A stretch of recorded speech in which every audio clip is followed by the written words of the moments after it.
Hello everyone, नमस्कार and स्वागत है आप सभी का आज के इस धमाकेदार सेशन में। दोस्तों, आज के इस सेशन में हम लोग कंप्लीट करने वाले हैं सिंप्लीफिकेशन के जितने भी पैटर्न्स होते हैं, जितने भी सवाल होते हैं, सारे के सारे आज के इस सेशन में कंप्लीट करेंगे। देखिए, एक होता है सिंप्लीफिकेशन का प्रैक्टिस सेशन, तो आज का सेशन रहेगा ये लर्निंग सेशन रहेगा। इसमें हम लोग जितने भी टाइप के सिंप्लीफिकेशन के सवाल हमारे बैंकिंग एग्जामिनेशन में पूछे जा सकते हैं वो सारे हम लोग कवर करने वाले हैं। और इस वीडियो को ना आप लोग सेव करके रख लेना, इन फ्यूचर कभी भी सिंप्लीफिकेशन के किसी भी टॉपिक में आपको दिक्कत होने वाली है तो इस वीडियो को आप रेफर करेंगे, आपकी वो प्रॉब्लम पूरी तरीके से खत्म हो जाएगी। ठीक है, देखिए बेटा, सिंप्लीफिकेशन हमारे बैंकिंग एग्जामिनेशन के लिए बहुत बहुत बहुत ज्यादा इंपॉर्टेंट हो जाता है। और इंपॉर्टेंट इसलिए भी हो जाता है सर, स्कोरिंग चैप्टर होता है। अगर मैं बात करता हूं क्लरिकल एग्जामिनेशन की, तो क्लर्क में हमारे 10 to 15 क्वेश्चन आते हैं और ये 10 से 15 सवालों को हम लोगों को विद इन 2 और 3 में, मतलब 10 सवाल आए तो 3 मिनट के अंदर कंप्लीट करना है, और 15 क्वेश्चन तक आता है तो 3 to 4 मिनट के अंदर कंप्लीट करना होते हैं और हो जाते हैं। अगर आपकी अप्रोच क्लियर है, आपका कॉन्सेप्ट क्लियर है, आपका कैलकुलेशन स्ट्रांग है, तो डेफिनेटली सर ये 15 सवालों को हम लोग 3 से 4 मिनट के अंदर कंप्लीट कर सकते हैं, ताकि बचे हुए टाइम में हम लोग अर्थमेटिक और डीआई को बना पाए। ठीक है, तो सबसे पहले दोस्तों आज के सेशन में जानेंगे सिंप्लीफिकेशन कितने टाइप के होते हैं, और सिंप्लीफिकेशन में कमांड करने के लिए, मतलब सिंप्लीफिकेशन को और स्ट्रांग बनाने के लिए कौन कौन सी चीजों का ध्यान रखना है आप लोगों को। सारे बच्चे रेडी है, तैयार है? आई होप सो सारे बच्चे रेडी होंगे, तैयार होंगे, साउंड ऑडियो वीडियो सब कुछ क्लियर होगा। तो बेटा देखो, सिंप्लीफिकेशन में अगर स्पीड बढ़ाना चाहते हैं कि सर हम लोगों का स्पीड एकदम रॉकेट की तरह तेज हो जाए, तो कुछ चीजें तो आपको याद करनी पड़ेगी। ठीक है, हालांकि इन सारी चीजों को निकालने का ट्रिक्स भी है, तो कुछ फॉर्मूलेस पहले आप लोगों को याद करने पड़ेंगे। मैं सारी चीजें लेकर आया हूं कि यहीं पर एक सेशन में आपको सारी चीजें मिल जाए। ठीक है, तो ये फॉर्मूलेस अलजेब्रा की जो फॉर्मूलेस है ना बेटा, ये आपको पता होने चाहिए। ठीक है, इसमें से ये वाला फॉर्मूला तो आप में सारे बच्चों को याद होगा, A square minus B square equal to होता है A plus B, A minus B होता है। बाकी ये 2-4 फॉर्मूले भी याद होते हैं, यहाँ पर थोड़ा कंफ्यूजन रहता है, तो ये आपको पीडीएफ मिल जाएगा।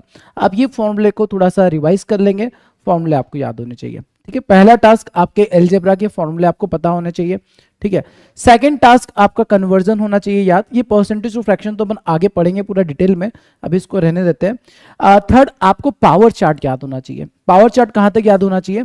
जैसे 2 की पावर 1 से लेकर 2 की पावर 8 तक जो वैल्यूज होते हैं ना बेटा, ये आपको याद करना, ओरली याद करने हैं ना, ओरली आना चाहिए। जैसे मैंने आपसे पूछा, बताओ 2 की पावर 8 कितना होगा? 256। What is the value of 2 की power 9? 512। What is the value of 2 to the power 10? 1024। ये आपको याद रखने पड़ेंगे। अगर ये याद रखोगे ना, आपका स्पीड अपने आप बढ़ेगा, आप नंबर्स को देखकर पहचान पाओगे कि ये नंबर हो क्या रहा है एक्चुअल में। ठीक है, तो 2 की पावर 1 से लेकर 2 की पावर 8 तक, 3 की पावर 1 से लेकर बेटा 3 की पावर 6 तक याद करेंगे। इतना याद कर लिया काफी है, 7 8 नहीं भी याद करेंगे चलेगा। 4 की पावर 1 से लेकर 4 की पावर 6 तक आपको याद करना है, ये दो नहीं भी याद करेंगे चल जाएगा। 5 की पावर 1 से लेकर 5 की पावर 6 तक आपको याद करना है। ठीक है, 6 की पावर 1 से लेकर 6 की पावर 5 तक आप याद कर लेंगे। ठीक है, इतना ही आता है, इसकी ज्यादा डिटेल में नहीं आता है। 7 की पावर 1 से लेकर 7 की पावर 4 तक याद कर लेंगे, चल जाएगा। 8 की पावर 1 से लेकर 8 की पावर 4 तक का वैल्यू आपको याद करना है। 9 की पावर 1 से लेकर 9 की पावर 4 तक याद करना है। मतलब 6 7 8 9 में आप पावर 4 तक याद करेंगे, इससे बड़े पावर नहीं आते हैं। और अगर हम लोग 2 की बात करें, 2 की पावर 1 से लेकर 2 की पावर 10 तक का वैल्यू आपको ओरली याद होना चाहिए। 3 की पावर x से लेकर 3 टू द पावर 8 तक, 4 टू द पावर 1 से लेकर 4 to the power 6, 5 to the power 1 से 5 टू द पावर 6 के वैल्यूज आप लोगों को ओरली याद होने चाहिए। अच्छा, ये बताओ कितने बच्चों को याद है ये?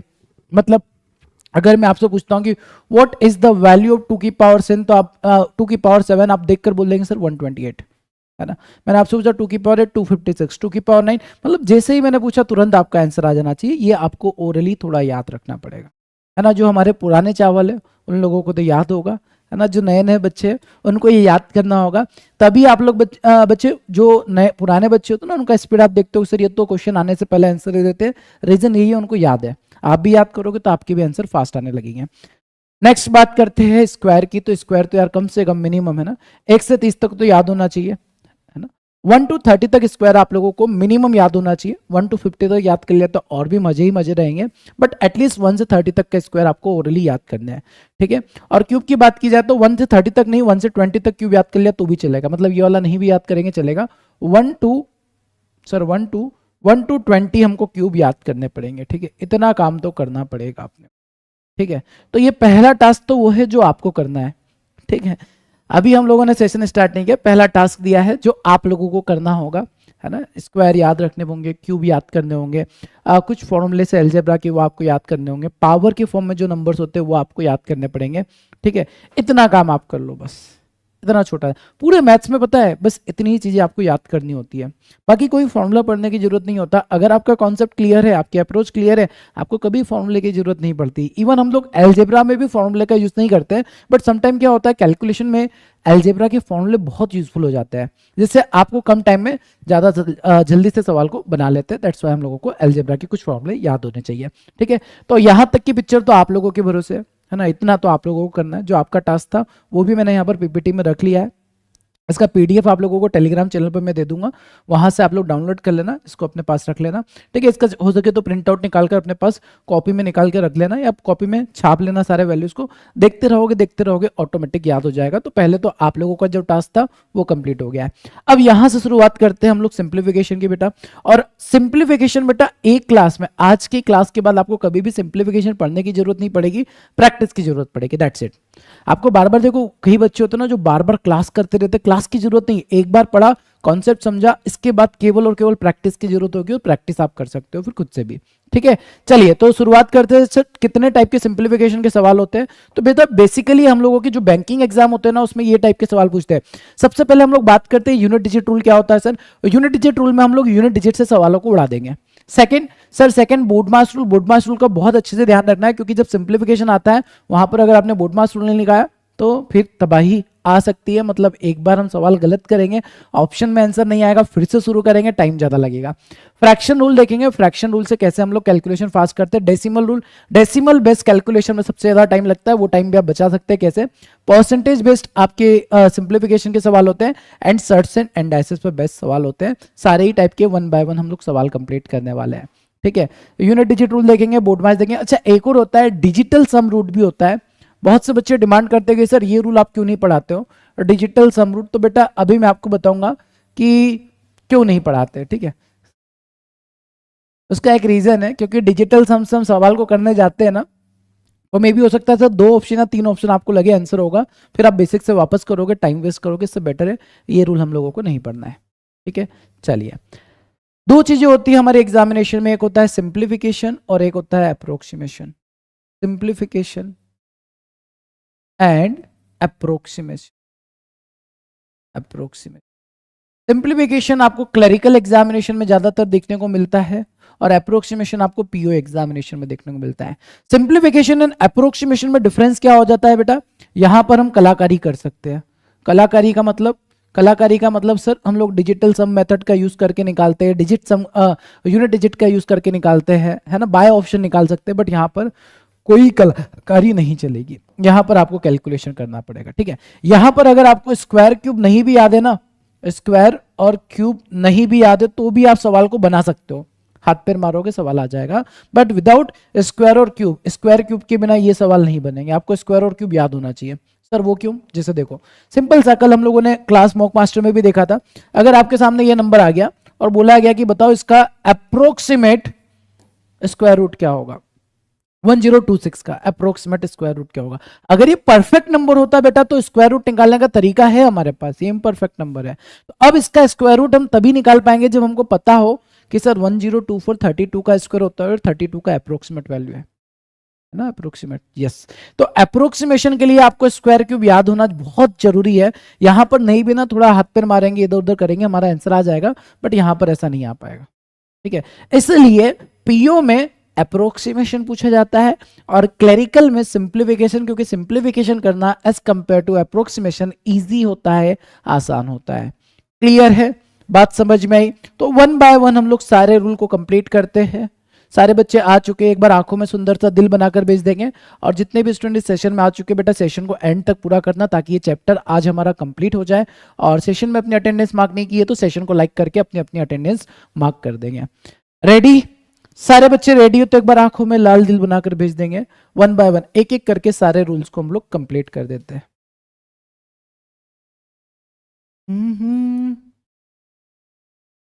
चलिए सारे के सारे क्रांतिकारी एकदम रेडी है, तैयार है, तो शुरू किया जाए। तो रिकॉर्डेड है या लाइव है यार, ये जब मैंने क्लास में आपको 2-3 दिन पहले बोल दिया है कि हम लोग 6 बजे सैटरडे को सिंप्लीफिकेशन का क्लास करेंगे, तो ऑब्वियसली लाइव ही होगा ना। अच्छा, ये क्या रिकॉर्डेड भी होगा तो क्या रिकॉर्डेड पे कैलकुलेशन अलग हो जाता है या गलत पढ़ाया जाता है? ऐसा क्या है मतलब रिकॉर्डेड लाइव में? ये ना हमारे ही प्लेटफॉर्म पे मैं देखता हूँ बच्चे ना रिकॉर्डेड और लाइव का कंपैरिजन करते हैं लिटरली, और कहीं पर नहीं दिखता हूँ, है ना। कहीं पर कुछ भी रिकॉर्डेड मिले लाइव मिले, बच्चे एकदम समझदार होते हैं कि यार चलो रिकॉर्डेड मिले या लाइव मिले, हमको तो पढ़ना है, पढ़ने पे फोकस करते हैं। बट यस, हमारे यहाँ पर ऐसा कमेंट आएंगे, सर ये रिकॉर्ड है या लाइव है, बता दो। रिकॉर्डेड हो तो हम लोग निकल ले, अभी रिकॉर्ड किया होगा तो मैं कैसे बता दूंगा आपको कि रिकॉर्डेड है या लाइव है। चलो स्टार्ट करते हैं, टाइप 1 पर आते हैं बेटा। सबसे पहला टाइप समझते हैं unit digit rule. Sir unit digit rule क्या कहता है? यूनिट डिजिट रूल का ये कहना होता है कि आपके सामने सिंप्लीफिकेशन का सवाल आता है तो आप बिना सिंप्लीफाई किए उस सवाल का आंसर यूनिट डिजिट से निकाल सकते हैं। तो यूनिट डिजिट पहले निकालना सीखते हैं हम लोग, ठीक है। जैसे आप लोगों के सामने नंबर दे दिया मैंने 63, 48, 66, 67, है ना। इसका एडिशन करना है सर, हम एडिशन पूरा नहीं करते हैं, हम क्या करते हैं इसका यूनिट डिजिट निकाल देते हैं। यूनिट डिजिट मतलब इकाई अंक, केवल इसके यूनिट डिजिट को देखेंगे, यूनिट डिजिट को देखेंगे, यूनिट डिजिट को देखेंगे। आप 8 में 3 को ऐड करेंगे 8 और 3 11 का 1 लेंगे, 1 में 6 को ऐड करेंगे 7 और 7 में 7 को ऐड करेंगे 14। मतलब सर हमारा जो आंसर आएगा उसके लास्ट में 4 आना चाहिए, दैट्स इट, है ना। तो आपके सामने जो 5 ऑप्शन होंगे, अगर पांचों ऑप्शन के, ध्यान से मेरी बात को सुनना है ना, पूरा अच्छे से समझना, पांचों ऑप्शन की यूनिट डिजिट अलग होगी तो सर वहां पर ये कैलकुलेशन में हम पूरा एडिशन ना करते हुए केवल यूनिट डिजिट देखेंगे और जिस ऑप्शन के लास्ट में 4 होगा वो हमारा आंसर हो जाएगा। अब यहां पर चेक करते हैं सर, अगर प्लस प्लस माइनस प्लस हो तो क्या करेंगे? देखो यूनिट डिजिट को पिक कर लो पहले, 3 + 8 6 और 7, पहले प्लस वाले को प्लस कर लेते हैं। 8 + 3 11, 11 और 7, 11 + 7 कितना होगा? 18, 18 का यूनिट डिजिट 8 बनेगा और ये 6 कम करेंगे तो कितना आ जाएगा? 8 में से 6 गया 2। सर यहाँ पर हमारा यूनिट डिजिट 2 आएगा, मतलब जो भी ऑप्शन है जिसके लास्ट में 2 होगा वो आपका आंसर हो जाएगा। मल्टीप्लीकेशन में यूनिट डिजिट निकालना है तो क्या करेंगे? देखो मल्टीप्लीकेशन में क्या करना है अपने को, सर 8 3 जा 24 का 4, 4 में 6 का मल्टीप्लाई करेंगे, फिर से 24 का 4, फिर 4 में 7 का मल्टीप्लाई करेंगे 28 का 8। अब कुछ क्रांतिकारी बच्चे क्या करते हैं, 8 या 24 हो जाता है ना, तो 24 का 6 में मल्टीप्लाई करते हैं। बिल्कुल ऐसा नहीं करना है, आपको केवल और केवल यूनिट डिजिट देखना है बेटा। क्या देखना है? यूनिट डिजिट देखना है। मतलब जब आप कैलकुलेशन कर रहे हैं 8 3 जा 24 तो केवल 4 पर फोकस करेंगे। 4 में 6 का मल्टीप्लाई 24 का अगेन 4 और 4 में 7 का मल्टीप्लाई यूनिट डिजिट कितना हो जाएगा? 8 आपका यूनिट डिजिट हो जाएगा। ठीक है सर, इतना तो क्लियर है सर, इसमें कोई दिक्कत नहीं होना चाहिए बेटा, है ना, एकदम आसान ही है। जैसे आगे आपको दे दिया, ठीक है, चारों के यूनिट डिजिट निकाल के अपनी कॉपी में लिख देंगे। D4 डन कमेंट करना है केवल आपको, ठीक है। कमेंट सेक्शन में आंसर नहीं चाहिए, D4 डन की, हाँ सर डन हो गया, कॉपी में निकाल के आंसर रख लेंगे। 59 में 53 का मल्टीप्लाई करना है। सर देखो 59 एक प्राइम नंबर होता है तो मल्टीप्लाई करने में टाइम लगता है, तो क्यों ना हम लोग इसका यूनिट डिजिट चेक कर लेते हैं। 9 3 जा 27, यूनिट डिजिट कितना आ जाएगा? 7। 7 6 जा 42, यूनिट डिजिट कितना आ जाएगा? 2। 8 3 जा 24, यूनिट डिजिट कितना आ जाएगा? 4। सर 8 6 जा 48, यूनिट डिजिट कितना आ जाएगा? 8। ये हमारा क्या बन गया है? तो यूनिट डिजिट हम लोगों ने देख लिया है, मल्टीप्लीकेशन में यूनिट डिजिट कैसे निकालेंगे, राइट। और आगे बढ़ते हैं, नेक्स्ट देखते हैं अगला सवाल। देखो अब आपको यहां पर यूनिट डिजिट निकालना है, ठीक है। 39 में मल्टीप्लाई करना है किसी नंबर का और इक्वल टू बन रहा है 2067 and you have to find the value of this question mark. अब आप पूरे क्वेश्चन मार्क का वैल्यू मत निकालो क्योंकि वो फिर कैंसिल आउट करना पड़ेगा। आप एग्जैक्ट वैल्यू निकालोगे तो question mark is equal to होगा 2067 डिवाइड बाय 39। 39 का टेबल 13 का टेबल आता है, 13 कम 13 बचेगा कितना? 7। 13 6 78, 13 पंजे 65, 13 9 फिर 3 से कैंसिल करोगे 53 आपका आंसर आएगा। तो ये थोड़ा टाइम लग जाता है कैलकुलेशन में हम लोग, ठीक है। तो हम लोग यहां पर फोकस करेंगे सर कि यहां पर क्वेश्चन मार्क में यूनिट डिजिट निकालते हैं कि इकाई अंक क्या बनेगा। देखो थोड़ा ध्यान से देखना है यहाँ पर, ठीक है। आपको ये देखना है कि सर 39 में ऐसे कौन से नंबर का मल्टीप्लाई करे कि यूनिट डिजिट 7 आ जाए। 9 की टेबल में 7 कब आता है? आप बोलेंगे सर 9 3 जा 27 आता है, मतलब यहां पर जो भी नंबर होगा उसका यूनिट डिजिट 3 होना चाहिए, तभी आप 9 में 3 का मल्टीप्लाई करेंगे 27 होगा। अब इसका रिवर्स देखते हैं बेटा, ध्यान से सुना मेरी बात को। अगर मैं बोलता हूं कि question mark is equal to 2067 divide by 39 हो जाता है, तो तब भी आप ऐसे ही करेंगे, ठीक है। तब भी आपको ऐसे ही देखना है, सर 9 की टेबल में 7 कब आएगा, और 9 3 जा 27, मतलब डिवाइड करते वक्त भी आप लोग यूनिट डिजिट का यूज कर सकते हो, और यूनिट डिजिट पे क्या आएगा, 3 आएगा। सो यूनिट डिजिट का यूज हम लोग एडिशन, सब्ट्रैक्शन, मल्टीप्लिकेशन के साथ साथ डिवीजन में भी कर सकते हैं। बहुत से बच्चे डिवीजन में यूनिट डिजिट का यूज नहीं करते हैं ना, वो डर जाते हैं कि यूनिट डिजिट हो पाएगा नहीं हो पाएगा, कर सकते हो, कोई दिक्कत नहीं। जैसे यहां पर देखो 7 में ऐसे कौन से नंबर का मल्टीप्लाई करे 2 बन जाए, सर 7 की टेबल में 2 केवल एक ही बार आता है जब वो 6 से मल्टीप्लाई होता है। 3 की टेबल में 4 केवल तभी आता है, कब आता है, 3 और 2 24, ठीक है। 6 की टेबल में 8 केवल एक ही बार आता है जब यूनिट डिजिट 8 हो, 8 6 जा 48 का 8। क्या आप सभी को समझ में आया? तो पहले क्वेश्चन का मतलब फर्स्ट आंसर 3 होगा, सेकंड 6 होगा, 8 होगा, 8 होगा। क्या आप चारों के आंसर करेक्ट निकाल पाए हैं? क्या आप सभी के चारों सवालों के आंसर एकदम परफेक्ट और करेक्ट है? कोई दिक्कत तो नहीं है, कोई परेशानी तो नहीं है? अभी तक तो सर कोई दिक्कत नहीं होनी चाहिए। सिंपल सिंपल सी बात है, सिंपल सिंपल टेबल अगर आपको याद है तो आपके लिए करना बहुत आसान हो जाएगा। तो ये हमने यूनिट डिजिट समझा है। अब आ जाइए इसको ना सवालों में इंप्लीमेंट करते हैं। क्वेश्चंस को किस तरीके से आप डील करेंगे, जैसे कि आपके सामने पहला सवाल ये रहा, ठीक है। अब ये सिंप्लीफिकेशन का सवाल है, इसमें आपको परसेंटेज वैल्यू कैलकुलेट करने हैं। तो दो तरीके, या तो आप एग्जैक्ट वैल्यू निकालो, है ना। मैं पहला अगर एग्जाम में सवाल आता है और दिखता है तो मैं एग्जैक्ट वैल्यू निकालने जाऊंगा। बट सर एक बार ऑप्शन की तरफ नजर डालते हैं। ऑप्शन की तरफ देखा तो सर ऑप्शन चिल्ला चिल्ला कर बोल रहा है कि नहीं, मेरे को पूरा सॉल्व मत करे, मेरा यूनिट डिजिट निकाल दे, क्योंकि ऑप्शन में सारे नंबर्स ऐसे हैं जिसका यूनिट डिजिट डिफरेंट है। ध्यान से सुनना मेरी बात को, अगर ऑप्शन में सारे ऑप्शन के यूनिट डिजिट सेम नहीं होते हैं तो फिर आप कैलकुलेशन करेंगे, या एक ऑप्शन नन ऑफ दिस भी आ जाता है बेटा, तब आपको कैलकुलेशन करना है। मतलब यूनिट डिजिट का इस्तेमाल ऑप्शन को देखने के बाद किया जाएगा, पहले नहीं, ठीक है। तो जैसे सर इस सवाल में हमने एक बार नजर मारी ऑप्शंस की तरफ, सारे यूनिट डिजिट अलग है, तो यूनिट डिजिट से निकालेंगे। अब यूनिट डिजिट से सवाल को कैसे करेंगे बेटा, आ जाओ। देखो परसेंटेज का मतलब होता है डिवाइड बाय 100, और ये जीरो ये जीरो ये जीरो ये जीरो कैंसिल हो जाएगा। मतलब 3 में 73 का मल्टीप्लाई करेंगे, 3 3 जा 9। सर ये परसेंटेज से ये वाला जीरो कैंसिल हो जाएगा, ठीक है। 8 6 जा 48 का 8 प्लस 80% का परसेंटेज हटाया, 0 0 हटाया, 7 8 जा 56 का 6। ये आपका यूनिट डिजिट बनने वाला है, ठीक है। 9 प्लस 8 कितना होगा, 17 का 7, 7 प्लस 6 कितना होगा, 7 प्लस 6 13 का 3। मतलब यूनिट डिजिट पे क्या आना चाहिए, 3 आना चाहिए। ऑप्शन नंबर सी हमारा आंसर हो जाएगा। C is the correct answer of this सवाल। क्या आप सभी को तरीका पूरी तरीके से क्लियर है बेटा? किसी को कोई डाउट, दिक्कत, परेशानी तो नहीं है? कभी भी आप लोग सिंप्लीफिकेशन के सवाल में यूनिट डिजिट लगा रहे हो तो पहले ऑप्शन से परमिशन ले लेना ना। बिना ऑप्शन देखे आपने अगर यूनिट डिजिट लगा दिया, आपका यूनिट डिजिट सपोज 3 आ गया और ऑप्शन में पांचवी ऑप्शन के लास्ट में 3 आ गया, आपका टाइम वेस्ट हो जाएगा, ठीक है। इसके लिए डिजिटल सम का तो और डिफिकल्ट हो जाता है। डिजिटल सम में तो हमको पता ही नहीं होता है कि डिजिटल सम होगा क्या।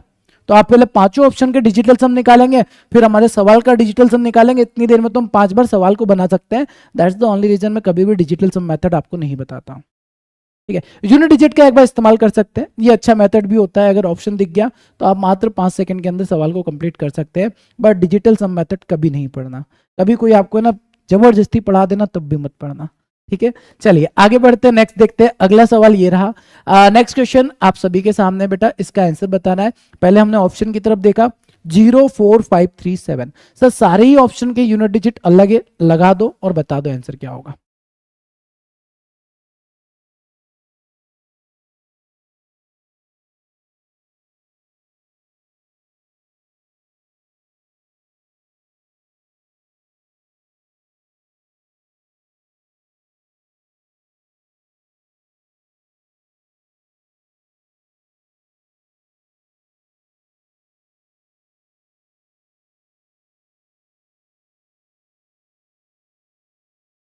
आ गया होगा सभी का आंसर, देखो जरा। सर ये तो क्लियर है, ऑप्शन देखकर समझ में आ गया, यूनिट डिजिट लगा सकते हैं। 8 का स्क्वायर करने पर यूनिट डिजिट 4 बनेगा, 9 का स्क्वायर करने पर यूनिट डिजिट 1 करेगा, 7 का स्क्वायर करने पर यूनिट डिजिट 9 बनेगा। और बेटा ये 3 4 5 7 को जब इधर लेकर आएंगे तो ये 7 क्या हो जाएगा, माइनस में हो जाएगा, और ये हमारा क्वेश्चन मार्क का वैल्यू हो जाएगा। पहले प्लस वालों को प्लस कर देते, 9 प्लस 4 कितना हो जाएगा, 9 प्लस 4 13, और -7 -1 कितना हो जाएगा, -8। अब यहां पर सर एक दुविधा आ गई है, कोई दुविधा नहीं है, ध्यान से देखो आप लोग। सर यहां पर अगर हम 3 में से 8 माइनस करेंगे तो -5 आएगा, नहीं बेटा -5 नहीं आएगा। सर क्यों नहीं आएगा, समझो बात को। अगर मैं आपसे बोलता हूं कि बेटा 13 में से 8 माइनस करो, तो आप पहले क्या करते हो, सर 3 में से 8 माइनस करने की कोशिश करते हो, नहीं होता है तो 1 कैरी लेते हैं और बोलते 13 में से 8 जाएगा तो 5 बचेगा। वैसे ही ये नंबर हमारा बड़ा नंबर है ना, तो ये नंबर में से 3 में से अगर आप 8 माइनस नहीं कर पा रहे तो साइड वाले नंबर से कैरी लेंगे और 13 में से 8 माइनस करेंगे तो अपना यूनिट डिजिट 5 आएगा। और 5 जहां दिख रहा है टिक कर दो, वही हमारा आंसर हो जाएगा। से is the correct answer of this सवाल। बात समझ में आया सभी को। कभी भी जैसे फॉर एग्जाम्पल सर 2 - 8 आ गया सपोज, है ना, 2 में से 8 माइनस करेंगे सर 12 में से 8, 2 में से 8 माइनस नहीं करेंगे, 2 में से 8 माइनस करेंगे तो -6 आ जाएगा, मतलब यूनिट डिजिट 6 ले लोगे तो ये गलत हो जाएगा, पाप हो जाएगा बेटा। आप जब 2 के पास में जो नंबर है उसे कैरी लोगे तो 12 में से 8 माइनस करेंगे, यूनिट डिजिट जो आएगा वो 4 आएगा। कितना आएगा, 4 आएगा। तो ऐसे क्रांतिकारी मत कर देना, ऐसे 3 में से 8 या -5 आया तो हमने +5 कर दिया। चलो यहाँ तो फिर भी ठीक है, चल गया, बट यहाँ पर 2 में से 8 जाएगा तो -6 यूनिट डिजिट नहीं आएगा, 12 में से 8 जाएगा, यूनिट डिजिट कितना आएगा, 4 आएगा, 4 ही इसका आंसर होगा। ठीक है, चलिए नेक्स्ट क्वेश्चन, अगला सवाल आप सभी की स्क्रीन के ऊपर ये रहा, बहुत ही शानदार था। अब ये प्राइम नंबर है सर, या तो प्राइम नंबर का टेबल आता है तो कैंसिल आउट कर दो, और नहीं आता है तो ऑप्शन की तरफ देखो। सर ऑप्शन की तरफ देखा तो ये ख्याल आया, हाँ बेटा क्या ख्याल आया, सर ख्याल तो कुछ अच्छा सा आ रहा है कि 4 5 6 7 8 सारे डिजिट अलग अलग है, तो हम लोग यूनिट डिजिट का यूज कर सकते हैं। बहुत अच्छे। पूजा का कहना है सर केरी कहाँ से लेंगे, सर उसके बगल में कोई डिजिट नहीं है। अरे पापी बालिका, आपको क्यों नहीं दिख रहा है केरी कहाँ से लेंगे, ये जो नंबर था ना, ये 78 का स्क्वायर अपने 4 लिया, इसका मतलब ये थोड़ी खत्म हो गया ये, है ना। 78 का स्क्वायर करेंगे बड़ा नंबर रहेगा, तो बड़ा नंबर को हमने छोटा लिखा है। चलिए आ जाइए बेटा, बनाते हैं इस सवाल को। ठीक है, सर यूनिट डिजिट से करें क्या हम लोग, चलो आ जाओ ट्राई करके देखते हैं यूनिट डिजिट से बन पाता नहीं बन पाता। एक रिस्क है सर, वो क्या रिस्क है, रिस्क ये बेटा कि आपका जो भी आंसर होगा ना उसका आप स्क्वायर रूट निकालेंगे, तो एक छोटा सा रिस्क तो है। चलो देखते हैं, आ जाओ। सर 846 को अगर हम लोग 47 से डिवाइड करेंगे, या 1378 को अगर हम 53 से डिवाइड करेंगे और उसमें +5 करेंगे, फिर उसके बाद जो भी स्क्वायर को हटा देंगे तो इसके बाद जो भी नंबर आएगा उसका स्क्वायर रूट निकालेंगे। जी हाँ, स्क्वायर रूट निकालेंगे। तो 7 की टेबल में 6 कब आता है, 7 6 42, सॉरी 7 8 56, मतलब 8 आएगा यूनिट डिजिट। 7 की टेबल में 6 कब आता है, 7 8 56। 3 की टेबल में 8 कब आता है, 3 6 18। तो सर ये जो नंबर बन रहा है, हाँ जी नंबर बन रहा है 8 + 6, 8 + 6 तो हो गया बेटा कितना, 14। 14 + 5 9, मतलब सर हमारा रूट में जो नंबर आएगा उसका यूनिट डिजिट क्या होगा, 9 होगा। यूनिट डिजिट क्या होगा, 9 होगा। अब जब 9 को बाहर निकालेंगे ना बेटा तो दो आंसर आएंगे। क्या आएंगे सर, 9 जब बाहर निकलता तो 3 का भी हो सकता है या 7 का भी हो सकता है।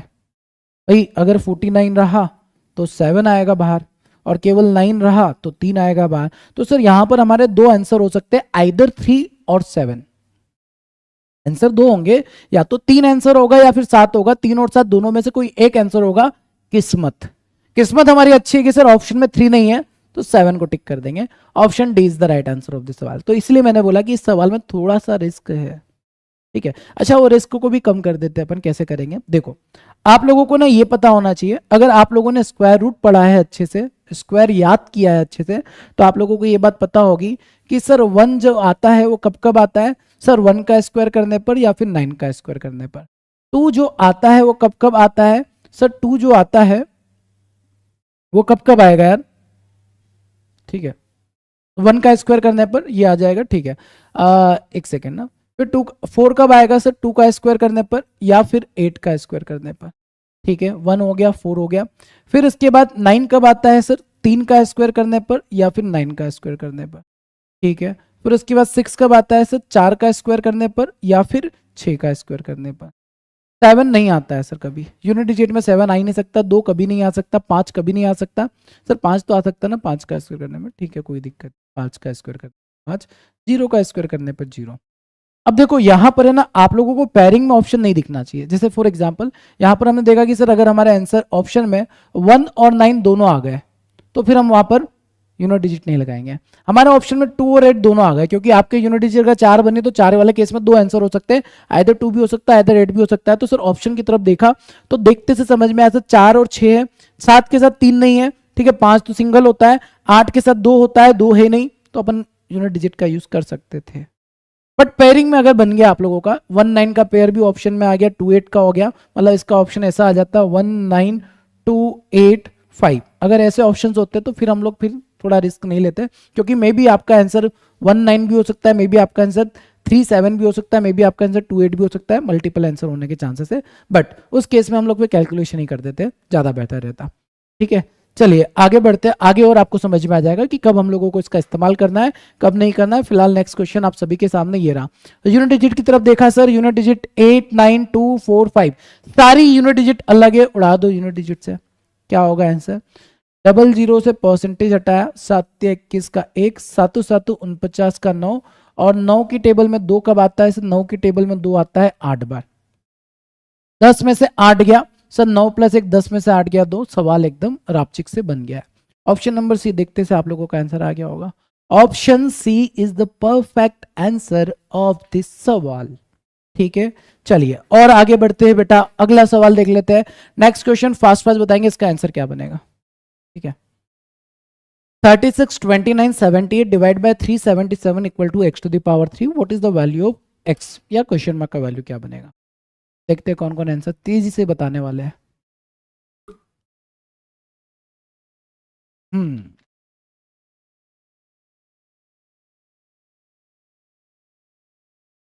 ऑप्शन सी आंसर आ गया, ऑप्शन सी आंसर आ गया। अच्छा देखो, अगर ये एग्जाम फॉर एग्जांपल आपके एग्जामिनेशन में है ना, ये सवाल आपके एग्जामिनेशन में पूछा गया और आप पेपर दे रहे हैं, पेपर देते वक्त आपके सामने ये सवाल आता है ना बेटा, तो इस सवाल को ना कैसे करना है, बिल्कुल यूनिट डिजिट मत लगाना। क्यों सर, अरे यार अगर आपको 29 का टेबल आता है तो 29 3 जा 13 6 78, 36 में 6 का मल्टीप्लाई 216, किसका क्यूब होता है, 6 का होता है। डायरेक्ट आंसर कर सकते हैं, यूनिट प्लेस के जाल में मत फंसना आप। बात आ रही समझ में, मतलब सर जब सवाल बेचारा एकदम मरा हुआ सवाल है, उसमें कोई जान ही नहीं है, तो उसमें क्यों दिमाग लगा कि हम यूनिट डिजिट लगाएंगे। बात समझ रहे हो मैं क्या कहना चाह रहा हूँ। देखो यूनिट डिजिट हमको पता होना बहुत अच्छी बात है, हमको समझ में आना बहुत अच्छी बात है, सवाल के ऊपर डिपेंड करता है कि यूनिट डिजिट लगाना है नहीं लगाना। आप इस सवाल में यूनिट डिजिट लगा के जितना टाइम में आंसर निकालोगे ना, उससे कम टाइम में आप कैलकुलेशन करके निकाल सकते हो। हाँ, कैलकुलेशन तभी आपका थोड़ा फास्ट हो सकता है 29 का टेबल थोड़ा बहुत आपको पता हो, ठीक है, तो आपके लिए कैलकुलेशन बहुत ईजी होता और आप लोग आसानी से आंसर निकाल सकते हैं। आप में से 99.99% बच्चे पता है इस सवाल को देखकर यूनिट डिजिट से कर रहे होंगे। पता है क्यों कर रहे होंगे, क्योंकि सर आप यूनिट डिजिट पढ़ा रहे हो, पक्का 100% सवाल आप यूनिट डिजिट से ही बताओगे, नहीं। प्रेजेंस ऑफ माइंड बेटा एग्जामिनेशन में बहुत इंपॉर्टेंट होता है। जरूरी नहीं कि आपने जो पढ़ा है एग्जाम में उसी अप्रोच से आंसर आए, बात आई समझ में। इसलिए सवाल को डील करना है हमको उस तरीके से जिससे हमारे लिए इजी हो जाए। अगर हमने यूनिट डिजिट पढ़ लिया तो इसका मतलब ये नहीं कि हमेशा यूनिट डिजिट ही चिपकाना है। कई बार मैं ना अर्थमेटिक बच्चों को फ्रैक्शन मेथड से बता देता हूँ कि यार बिना फॉर्मूले से अगर आप फ्रैक्शन मेथड से अर्थमेटिक पढ़ोगे, अर्थमेटिक इजी हो जाएगी। अब क्रांतिकारी हर सवाल में पूछते हैं सर इसको फ्रैक्शन मेथड से बताओ, इसको फ्रैक्शन मेथड से बताओ। फ्रैक्शन मेथड आपके कैलकुलेशन को इजी करने के लिए, जब सवाल इजी हो फिर वहां फ्रैक्शन थोड़ी लगाना होता है ना, फिर तो इजी को इजी करो ना। और यही तो सीखना है बैंकिंग में, एक्चुअली यही चीजें हमको सीखनी है कि कब कौन सी चीज का इस्तेमाल कहाँ करना है कहाँ नहीं करना है। ये अगर क्लियर है तो फिर एग्जामिनेशन देने का मजा ही अलग हो जाता है। ठीक है, चलिए तो पहला वाला पार्ट अपना कंप्लीट होता है। यूनिट डिजिट बेटा सभी को क्लियर है, मजा आ गया। यूनिट डिजिट रूल अपना कंप्लीट हो गया है, जो जो कंप्लीट हो रहा है उसको डन कर देते हैं अपन, डन करते हुए आगे चलते हैं। अच्छा लगा यूनिट डिजिट पढ़कर, डिविजिबिलिटी में भी लगा सकते हैं, मल्टीप्लिकेशन में भी लगा सकते हैं, एडिशन में भी लगा सकते हैं, सब्ट्रैक्शन में भी लगा सकते हैं, और लगाना कब, ऑप्शन की परमिशन के बाद। ठीक है, चलिए अब आते हैं हम लोग बोडमास रूल की ओर। अच्छा ये ना बोडमास रूल को पढ़ के बच्चे ऐसा सोचते हैं, एक्चुअली ये बोडमास नहीं होता, वी बोडमास होता है। इसके आगे वी भी लगाते थे, वी बोडमास रूल होता है। अब बोडमास रूल को देखकर ना हमको हमारे बचपन की याद आती है और हमको लगता है बोडमास तो हम ऐसे ही कर लेते थे सर, बट सबसे ज्यादा गलतियां जो सिंप्लीफिकेशन में होती है बोडमास में ही होती है। ठीक है, नहीं यकीन आता तो देखो पुराने जो क्रांतिकारी बच्चे वो आंसर नहीं देंगे, जितने भी नए नए प्यारे प्यारे बच्चे हैं ना वो आंसर देंगे। क्योंकि पुराने बच्चे वो गलतियां पहले कर चुके हैं, उनको पता है। तो जो भी बच्चे जब नया आता है ना, तो गलती जरूर करता है बोर्ड मास में, तो वो गलती हमको नहीं करनी है। और यहाँ पर बोर्ड मास का फुल फॉर्म समझ लेते हैं। वी का मतलब होता है विनकुलम, विनकुलम मतलब बार, ठीक है।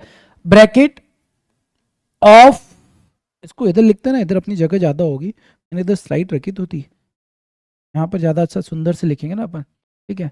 ब्रैकेट ऑफ, ओ का मतलब ऑफ, डी का मतलब डिवीजन, एम का मतलब मल्टीप्लिकेशन, मल्टीप्लिकेशन, ए का मतलब एडिशन, और सब बढ़िया सर, और एस का मतलब सब्ट्रैक्शन, आर, ठीक है। ये हो गया आपका बोर्ड मास। सर मतलब इक्वेशन कभी भी कोई सी आपकी मैथमेटिक इक्वेशन दिखती है तो इसे सीक्वेंस में सॉल्व करना है। पहले आप ब्रैकेट सॉल्व करेंगे, उसके बाद ऑफ, फिर डिवीजन, फिर मल्टीप्लिकेशन, फिर एडिशन, देन उसके बाद आपको सब्ट्रैक्शन को सॉल्व करना होता है। बात है समझ में? उसके बाद आपको क्या करना होता है, सब्ट्रैक्शन को सॉल्व करना होता है। जैसे एग्जांपल लेते हैं हम लोग, एक सिंपल सा छोटा सा एग्जांपल लेते हैं। यहाँ पर बेसिकली गलती होती है इसलिए ले रहे हैं, गलतियां तो वैसे बहुत बार होती है बट इसमें समझते हैं। आपके सामने एक एग्जांपल दे दिया, 6 divide by 6 of 6 plus 6 is equal to क्या होगा, बताओ। इसको आपको सिंप्लीफाई करना और आपका आंसर क्या होगा देखते हैं। सबसे पहले कौन इस सवाल का आंसर गलत देता है, ठीक। आपको 6 को डिवाइड करना है 6 से, ऑफ 6 करना है, प्लस 6 करना है, आंसर क्या बनने वाला है, ठीक है। वेरी गुड, नितेश ने सबसे पहले गलत आंसर दिया है, फिर उसके बाद लोकेन भी। क्या बात कर रहे हो, ऐसा हुआ ना कभी। भाई मैं तो सोचा था कि पुराने क्रांतिकारी तो गलती नहीं करेंगे, तो पुराने क्रांतिकारी भी गलती कर रहे हैं, ऐसा क्यों लग रहा है मेरे को। सर आपने मेंस का बेस का बताया था, मुझे नहीं मिला। अबे अब तो मेंस का क्लब वही हो गया है, एग्जाम ही हो चुका है, बट स्टिल अगर नहीं मिला तो बता देना बेटा एक बार, ठीक है। तो जितने भी पापी बच्चे जो है ना, ये पुराने वाले भी जो है बेटा, मेरे को एटलीस्ट ये तो था कि आप लोग जो पुराने बच्चे वो गलत नहीं करेंगे। जिनका भी 12 आंसर आ रहा ना, सारे के सारे पापी है, मतलब समझ में आ गया बोर्ड मास पढ़ना क्यों जरूरी है। Is it clear? हमको लगता है इजी है बट गलती सबसे ज्यादा इसी में होती है बेटा। अभी मैंने आपको बताया सीक्वेंस क्या होना चाहिए। सर सीक्वेंस होना चाहिए पहले ब्रैकेट फिर ऑफ, मतलब इसमें पहले ऑफ को सॉल्व करेंगे हम। तो 6 डिवाइड बाय 36 प्लस 6 होगा, और 6 को 36 को 6 से डिवाइड करेंगे, मतलब 6/36 प्लस 6 करोगे आप तो ये बनेगा 1/6। 1/6 में 6 को जब ऐड करोगे तो 37/6 आंसर होगा। कितना होगा? 37/6 is the correct answer of this सवाल। बात आई समझ में? तो ये बेसिक बेसिक छोटी छोटी गलतियां होती है हमारी बोर्ड मास के सवाल बनाते हुए, बस ये गलतियां हम लोगों को नहीं करनी है। और जितने भी यार, पता है इसलिए बोलता हूँ थोड़ा है ना, ध्यान रखा करो क्लास में।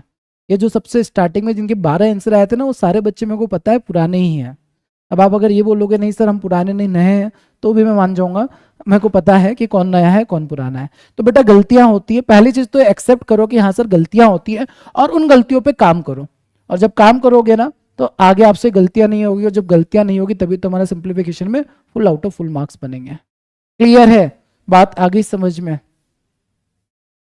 सुषमा का कहना है नहीं सर मेरा तो सही है। हाँ बेटा 37/6 मैंने आंसर देखा था, बट वो बहुत लेट आया था, है ना। आपका आंसर 12 वाले आंसर आने से पहले आ जाता तो मैं मान जाता आप लोगों को भी। चलिए आगे बढ़ते हैं, नेक्स्ट क्वेश्चन की तरफ जाते हैं। बेटा सवाल देखते हैं बोर्डमास के। बोर्डमास के सवाल पढ़ने से पहले यार हमारे सेशन में ना एनर्जी की जरूरत है, फ्यूल डाल दो सेशन को लाइक करके, है ना। जितने क्रांतिकारी बच्चे हैं जिन्होंने सेशन को अभी तक लाइक नहीं किया है, क्योंकि जितने बच्चे क्लास में मौजूद है उतने ज्यादा, तो उससे ज्यादा लाइक्स तो हो जाने चाहिए थे, ठीक है। क्लियर है? आप लोगों को यकीन ना होगा बट ये जो कंटेंट है ना, इस कंटेंट को बनाने के लिए मुझे एग्जैक्टली 3 घंटे का टाइम लगा है, 3 घंटे से भी थोड़ा ऊपर, है ना। क्या होता है ना कि सारे कंटेंट को ढूंढ ढूंढ के लाना, कहाँ कहाँ आप गलतियां कर सकते हैं। केवल प्रैक्टिस सेशन होता ना बेटा, वो 10 मिनट में काम हो जाता। प्रैक्टिस करवानी थी सिंप्लीफिकेशन की आप लोगों को, तो 10 से 15 मिनट में कंटेंट बन जाता और आपकी प्रैक्टिस हो जाती। बट एक एक सवाल को सीक्वेंस में जमाना, फिर उसके बाद सवालों को ढूंढ के लाना, किन सवालों में कहाँ गलती हो जाती है, वो थोड़ा मेहनत वाला टास्क हो जाता है। और इसीलिए मैंने बोला है कि सेशन को अगर आप कंप्लीट कर लोगे ना, जितनी भी गलतियां होती है सिंप्लीफिकेशन में आज वो सारी कवर हो जाएगी। चलो ये आपका फुल फॉर्म मैंने बहुत अच्छे से सजा के लिख दिया है, अब यहाँ भी देख सकते हैं, ठीक है। चलो सवाल देखते हैं। पहला सवाल आपके सामने ये रहा, ठीक है। तो देखो सवाल को यूनिट डिजिट से कर सकते हैं। देखो 1 5 7 5 9 अलग अलग है, मत करना। यूनिट डिजिट वाला लायक सवाल नहीं है, सिंपल कैलकुलेशन है तो सिंपल बनाना है, ठीक है। Sir you left the root topic और क्वाड्रेटिक इन M2। नहीं बेटा, आपने देखा ही नहीं, बाद में मैंने सारे सेशंस प्रोवाइड करवा दिए थे। चलिए, get your knowledge. 7 divide by 7 into 7 divide by 5 divide by 5 of 5 of 5 into 4 divide by 4 of 7 equal to क्या होगा? सर पोल की वजह से लोग रिकॉर्डेड और लाइव पूछते हैं, भाई पोल का क्या लेना देना सेशन में, आई डोंट नो क्या करते रहते हो। ठीक है, आ जाइए। ठीक है, देखते हैं क्या होगा इसका आंसर। बट अगर इस सवाल को बनाते हैं तो पहली चीज तो क्या है, सब ब्रैकेट को सॉल्व करना है, मतलब पहले इसको सॉल्व करेंगे फिर इसको फिर इसको। ठीक है, अब ध्यान से करना है आपको कैलकुलेशन। ठीक है सर, 7 को 7 से डिवाइड करेंगे 1, 1 इंटू 7 7 हो जाएगा, डिवाइड बाय, यहां पर 5 को 5 से डिवाइड नहीं करेंगे, पहले ऑफ को सॉल्व करेंगे 25, 5 डिवाइड बाय 5 डिवाइड बाय 25 होगा ये। ठीक है सर, ऑफ है इधर, ये कितना है सर, इसमें 7 4 जा 28 होगा, 28 को नीचे ले जाएंगे और 4 से कैंसिल करेंगे, 1/7 में 5 का मल्टीप्लाई करेंगे तो सर ये 5/7 हो जाए। क्या आप सभी को इतना क्लियर? जी सर, इसको ना डिवाइड मत कर देना, पहले ये सॉल्व होगा, पहले ऑफ को सॉल्व किया जाएगा उसके बाद डिवीजन की तरफ जाएंगे। सर 5/25, सर ऑफ का मतलब मल्टीप्लाई ही होता है। हाँ बेटा मल्टीप्लाई ही होता है, बट सीक्वेंस में चेंज हो जाता है, ऑफ डिवीजन से पहले सॉल्व होता है और मल्टीप्लिकेशन डिवीजन के बाद सॉल्व होता है, बस ये फर्क आ जाता है। मतलब पहले हमको इसको सॉल्व करना पड़ेगा। ब्रैकेट लगा देते हैं तो सर ये है ना 25 से 25 कैंसिल हो जाएगा, क्या बात कर रहे हो? जी सर, 7 डिवाइड बाय 1/7। अच्छा 7 को 1/7 से डिवाइड करेंगे 49 आंसर बता दे क्या? ऑप्शन नंबर ई। जितने भी क्रांतिकारी बच्चे ई आंसर किए ना, फिर से पापी बन चुके हो आप लोग। क्यों? सुनो ध्यान से बात। ये अच्छा एक और चीज ना, एक और बात मैं आपको बता रहा, जो कुछ क्रांतिकारी बच्चे ऐसे भी होते हैं कि जो 7 से 7 को कैंसिल करके 1 आंसर बता रहे हैं। ठीक है, वो तो उससे भी बड़े पापी इंसान है जिनका आंसर 1 आ रहा है। क्यों? अरे भाई ये कैंसिल कैसे हो सकता है? 7 इंटू 1/7 होता तो 7 से 7 कैंसिल करके आपका आंसर 1 होता, करेक्ट होता रही। बट सर यहां पर जो लास्ट में बच रहा है वो क्या बच रहा है? 7 डिवाइड बाय 1/7। अच्छा एक मजे की बात आपको मैं बताता हूं, जैसे एक नंबर दे रखा है a divide by b by c, है ना, इसको आप a इंटू करना चाहते हैं, मतलब डिवीजन को मल्टीप्लाई में कन्वर्ट करना चाहते हो तो b बाय c को उल्टा कर दो, c बाय b लिख दो तो ये मल्टीप्लाई हो जाएगा। मतलब मैंने यहां पर क्या किया, डिवीजन को मल्टीप्लीकेशन में चेंज किया है। तो अगर आप साइन को चेंज करना चाहते हो तो फ्रैक्शन वैल्यू को उल्टा कर दो। तो सर यहां पर 7 डिवाइड बाय 1/7 है, तो 7 इंटू 1/7 को उल्टा कर दो तो 7 हो जाएगा। और आंसर बेटा ऑप्शन नंबर ई, जिनका भी आया था स्टार्टिंग में और बाद में जो आंसर ऑप्शन नंबर ए बताने लगे थे वो सारे पापी थे, ई वाला आंसर करेक्ट था। तो अब देखो ध्यान से सुनना, यहाँ पर कुछ बच्चे जो होते हैं जो कॉन्सेप्ट जानते हैं तो वो ऐसा लिखते हैं, 7 डिवाइड करते हैं फिर 1/7 फिर 7 को ऊपर ले जाएंगे। इतना करने की जरूरत नहीं है, आपको बस ये बात समझ में आ जाना चाहिए कि अगर कोई नंबर डिवीजन में है तो उसको मल्टीप्लीकेशन में कैसे लेकर जाए, दैट्स इट। ठीक है, जैसे आपके सामने मैंने लिख दिया 7 डिवाइड बाय 7 लिखा है, आप इसको मल्टीप्लाई में करना चाहते हो तो 7 इंटू 1/7 कर दो, ये मल्टीप्लाई में हो जाएगा। 7 था, डिवीजन से मल्टीप्लाई में कन्वर्ट किया, 1/7 कर दिया, अब कैलकुलेशन इजी हो जाएगा। ठीक है, क्लियर है? क्या आप सभी को ये बात क्लियरली समझ में आ गई है? और अगर समझ में आ गई है तो आइए आगे बढ़ते हैं, अगला सवाल देख लेते हैं। नेक्स्ट क्वेश्चन आप सभी के सामने, 1134 divide by 42 divide by 6 equal to what?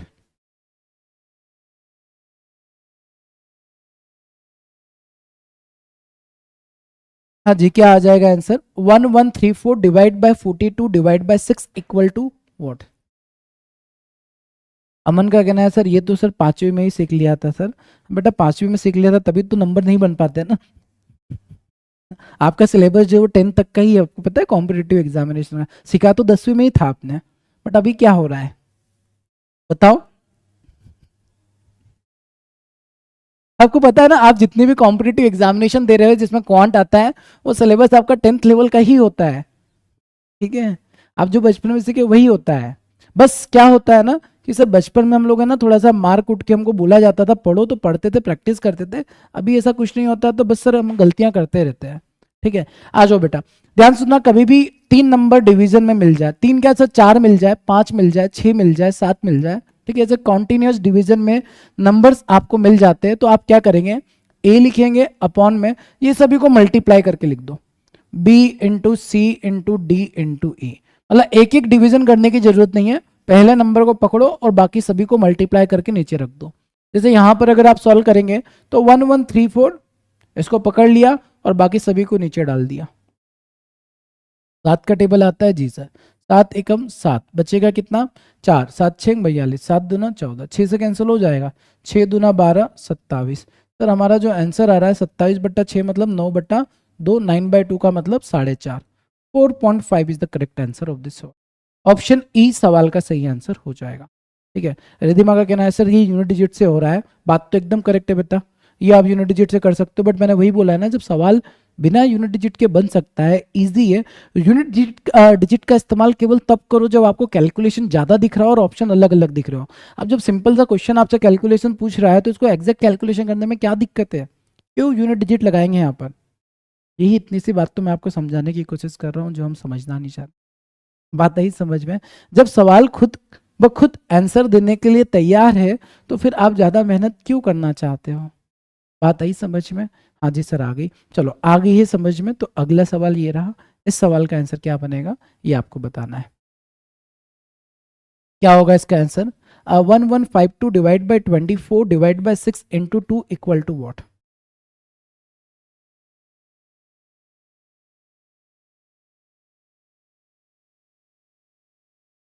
Exactly unit digit वाली शक्ति का गलत इस्तेमाल नहीं करना है, नहीं तो शक्ति से आप ही का नुकसान हो सकता है। ठीक है, चलिए आ जाइए इस सवाल को अब देख लेते हैं सर। देखो 1152 है जी सर, डिवाइड में कितना होगा 24 इंटू 6, ठीक है, इंटू 2 को इधर ही रखेंगे, ये यहीं पर रहेगा। ठीक है, इसका और इसका कोई रिश्ता नहीं है ना।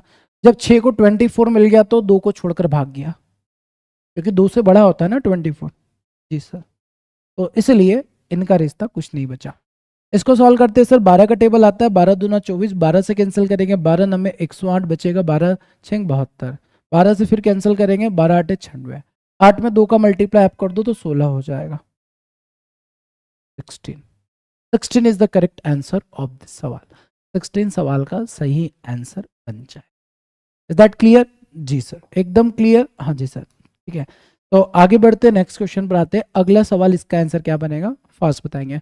1728 divide by 24 divide by 6 divide by 2 of 2 equal to what? 1728 ठीक है जी सर, डिवाइड में क्या आ जाएगा 24 इंटू 6 इंटू 2 और ये ऑफ 2 को इधर रख दे। जी सर, अगर आपने ऐसा कुछ किया गलत हो जाएगा, क्योंकि बेटा बोडमास रूल के अकॉर्डिंग ऑफ सबसे पहले सॉल्व होगा और 2 ऑफ 2 4 होगा, और ये 4 को जब डिवाइड में करेंगे तो ऑफ 2 ऊपर नहीं रहेगा, वो 4 बन के नीचे आ जाएगा, क्योंकि इसने इससे वादा किया है कि मैं कभी भी तेरा साथ नहीं छोड़ूंगा, तो इसको साथ में लेके जाना पड़ेगा। बात आई समझ में? जी सर आ गई, बस कैंसिल कर दो।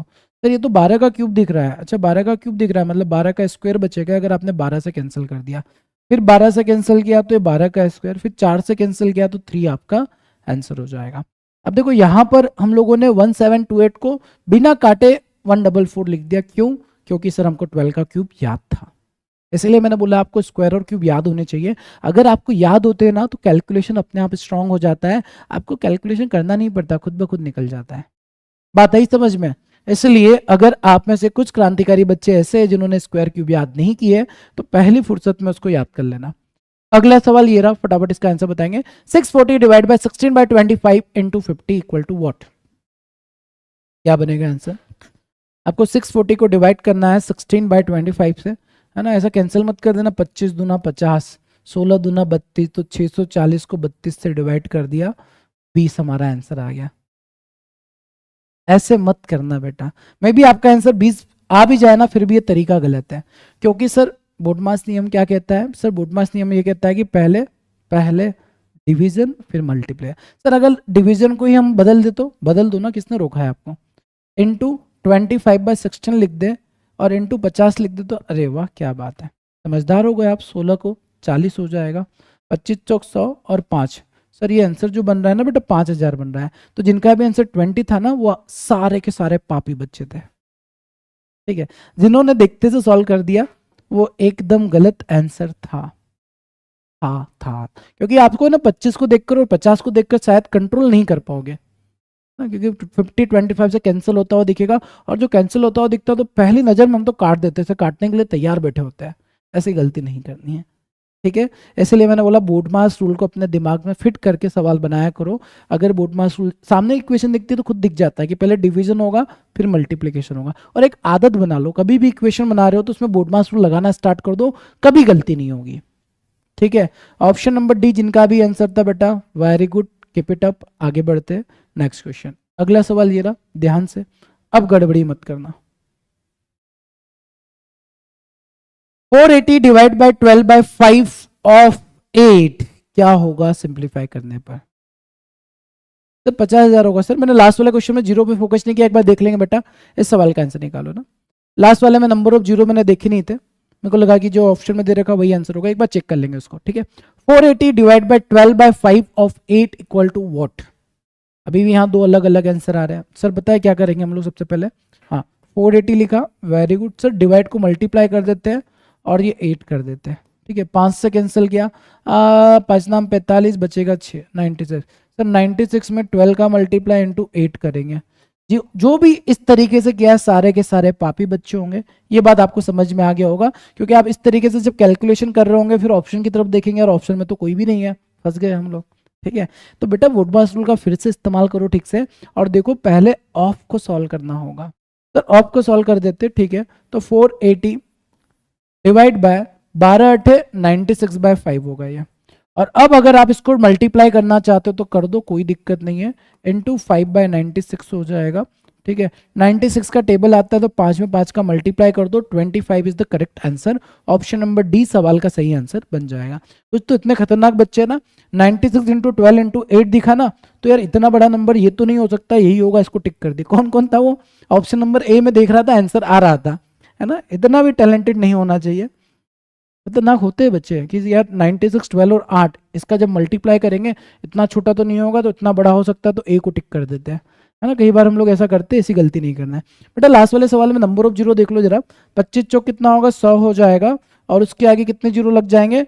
एक दो जीरो लगेंगे, एक ये वाला जीरो लगेगा, एक ये वाला लगेगा, फिर 5 का मल्टीप्लाई करोगे तो 5 के आगे 4 जीरो लगेंगे, अपना 3 ही जीरो था, नन ऑफ दिस होगा बेटा इसका आंसर, है ना।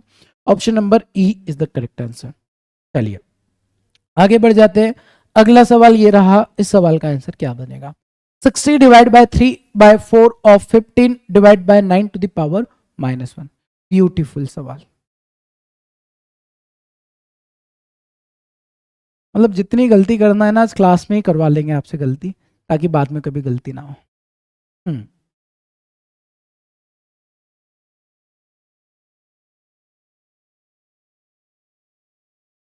डी आंसर आ गया अमन का, ठीक है। डी आंसर आ रहा है, D D D D D, ठीक है। आ जाइए, लेट्स से देखते हैं क्या बनेगा। 60 डिवाइड बाय 3/4 ऑफ 15। अच्छा ये डिवीजन में 9 टू द पावर -1 है, तो क्यों ना हम लोग सर इसको 1/9 लिख दे, 9 की पावर -1 को 1/9 लिख दे, कोई दिक्कत नहीं होगी, कभी भी नहीं होगी।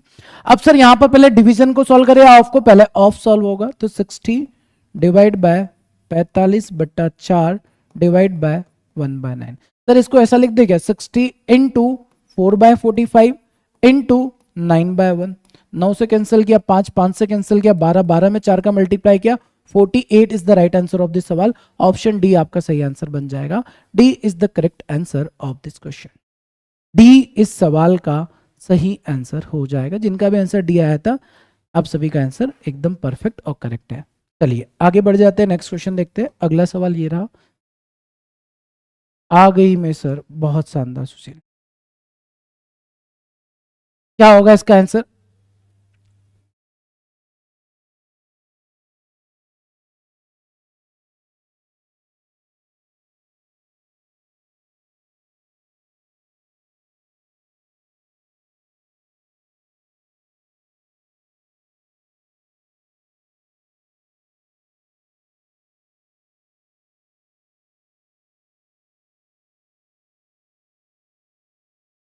ऑप्शन डी आ रहा है, डी आ रहा है। Let's see D is the right answer और नॉट।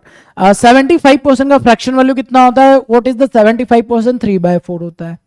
ऑफ होगा, बट ऑफ से पहले ब्रैकेट सॉल्व करेंगे। अंदर जो नंबर दे रखा है पहले इसको सॉल्व कर लेते हैं। कितना हो जाएगा? 4/5 ऑफ 40। पहले एक काम करते हैं सर, ऑफ को सॉल्व कर दिया, 160/5 हो जाएगा। ठीक है, अब डिवाइड में 1/8 है, इसको मल्टीप्लाई में 8 कर देते हैं।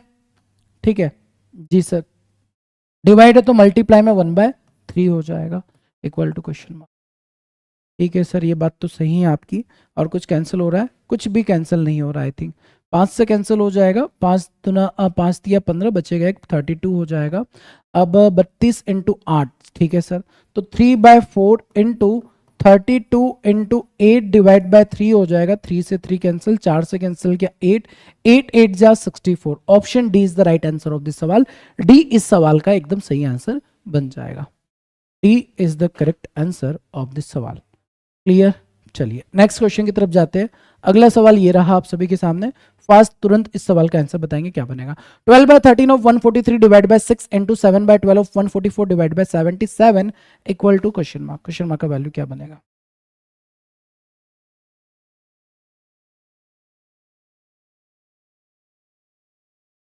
क्या होगा आंसर? ऑफ को पहले सॉल्व करेंगे, देन डिवीजन, फिर ऑफ। अच्छा, ये ऑफ पहले होगा, ये वाला ऑफ पहले होगा, बाद में सारी चीजें करेंगे। 13 से कैंसिल किया, 13 हो गया, 13 में 12 का मल्टीप्लाई किया, 156 हो गया, डिवाइड बाय सर 6 रहने देते हैं और पहले इसको सॉल्व करते हैं। ठीक, इनटू कितना हो जाएगा? 12 से कैंसिल किया, 12 से 84 डिवाइड बाय 77। ये आपकी इक्वेशन बन गई है। ठीक है, यस सर। अगेन डिवीजन पहले होगा तो हम इसको ऐसा लिख सकते हैं, 156 divide by 6 into 84 divide by 77। अब कैंसिल आउट कर देते हैं। 11 से कैंसिल हो रहा है, ये तो 11 से कैंसिल ही नहीं हो रहा है, 77 ही है ना। हाँ सर, 12 से 84। मैंने यहाँ कुछ गड़बड़ किया है, ये 12 किधर गया? 12 ऑफ, तो 12 से 84, बात तो सही है, डिवीजन है, डिवीजन है, और ये अपना 156 है। ठीक है, ठीक है, तो 156 divide by 6 into 84 by divide by 77 करें तो दिक्कत तो नहीं होना चाहिए। बट सर दिक्कत तो नहीं हो रही है, बात तो सही है, बट 11 से कैंसिल नहीं हो रहा है। ये 13 एकम 13, 13 या 33। ठीक है, अरे यहाँ पर गड़बड़ किया है मैंने, 13 एकम 13 बचेगा, एक 13 एकम 13 11 आएगा। I am really sorry. 12 में 11 का मल्टीप्लाई करेंगे 132 होगा, तो रब करके 132। ठीक है, 156 प्लेस पर क्या आएगा? 132 आएगा, क्योंकि यार 11 से कैंसिल होना चाहिए, तभी हमारा आंसर इंटीजर में आने वाला है। ठीक है, 7 से कैंसिल किया 12 हो गया, 7 से कैंसिल किया 11 हो गया, 11 से कैंसिल किया फिर से 12 आ गया, 6 से कैंसिल किया 2 हो गया, 12 दूना 24, 24 is the correct answer of this सवाल। ऑप्शन ई सवाल का सही आंसर हो जाएगा। ठीक है, संजू का कहना है सर ये क्लास आज इतनी जल्दी, बेटा आज का टाइम 6 बजे, सैटरडे का टाइम 6 PM पर है। इतने ही बार बोले आप लोगों को, सैटरडे जो हमारी क्लास का टाइम होता है वो 6 बजे होता है, क्योंकि यहाँ पर 1 शॉट होता है। चलिए नेक्स्ट क्वेश्चन आपको बोर्ड मार्क्स का बताना है, लास्ट क्वेश्चन है वी बोर्ड मार्क्स का, इसका आंसर बताएंगे क्या बनेगा। 1 divide bye 1 plus 1 divide bye 1 plus 1 divide bye 1 plus 1 divide by 2।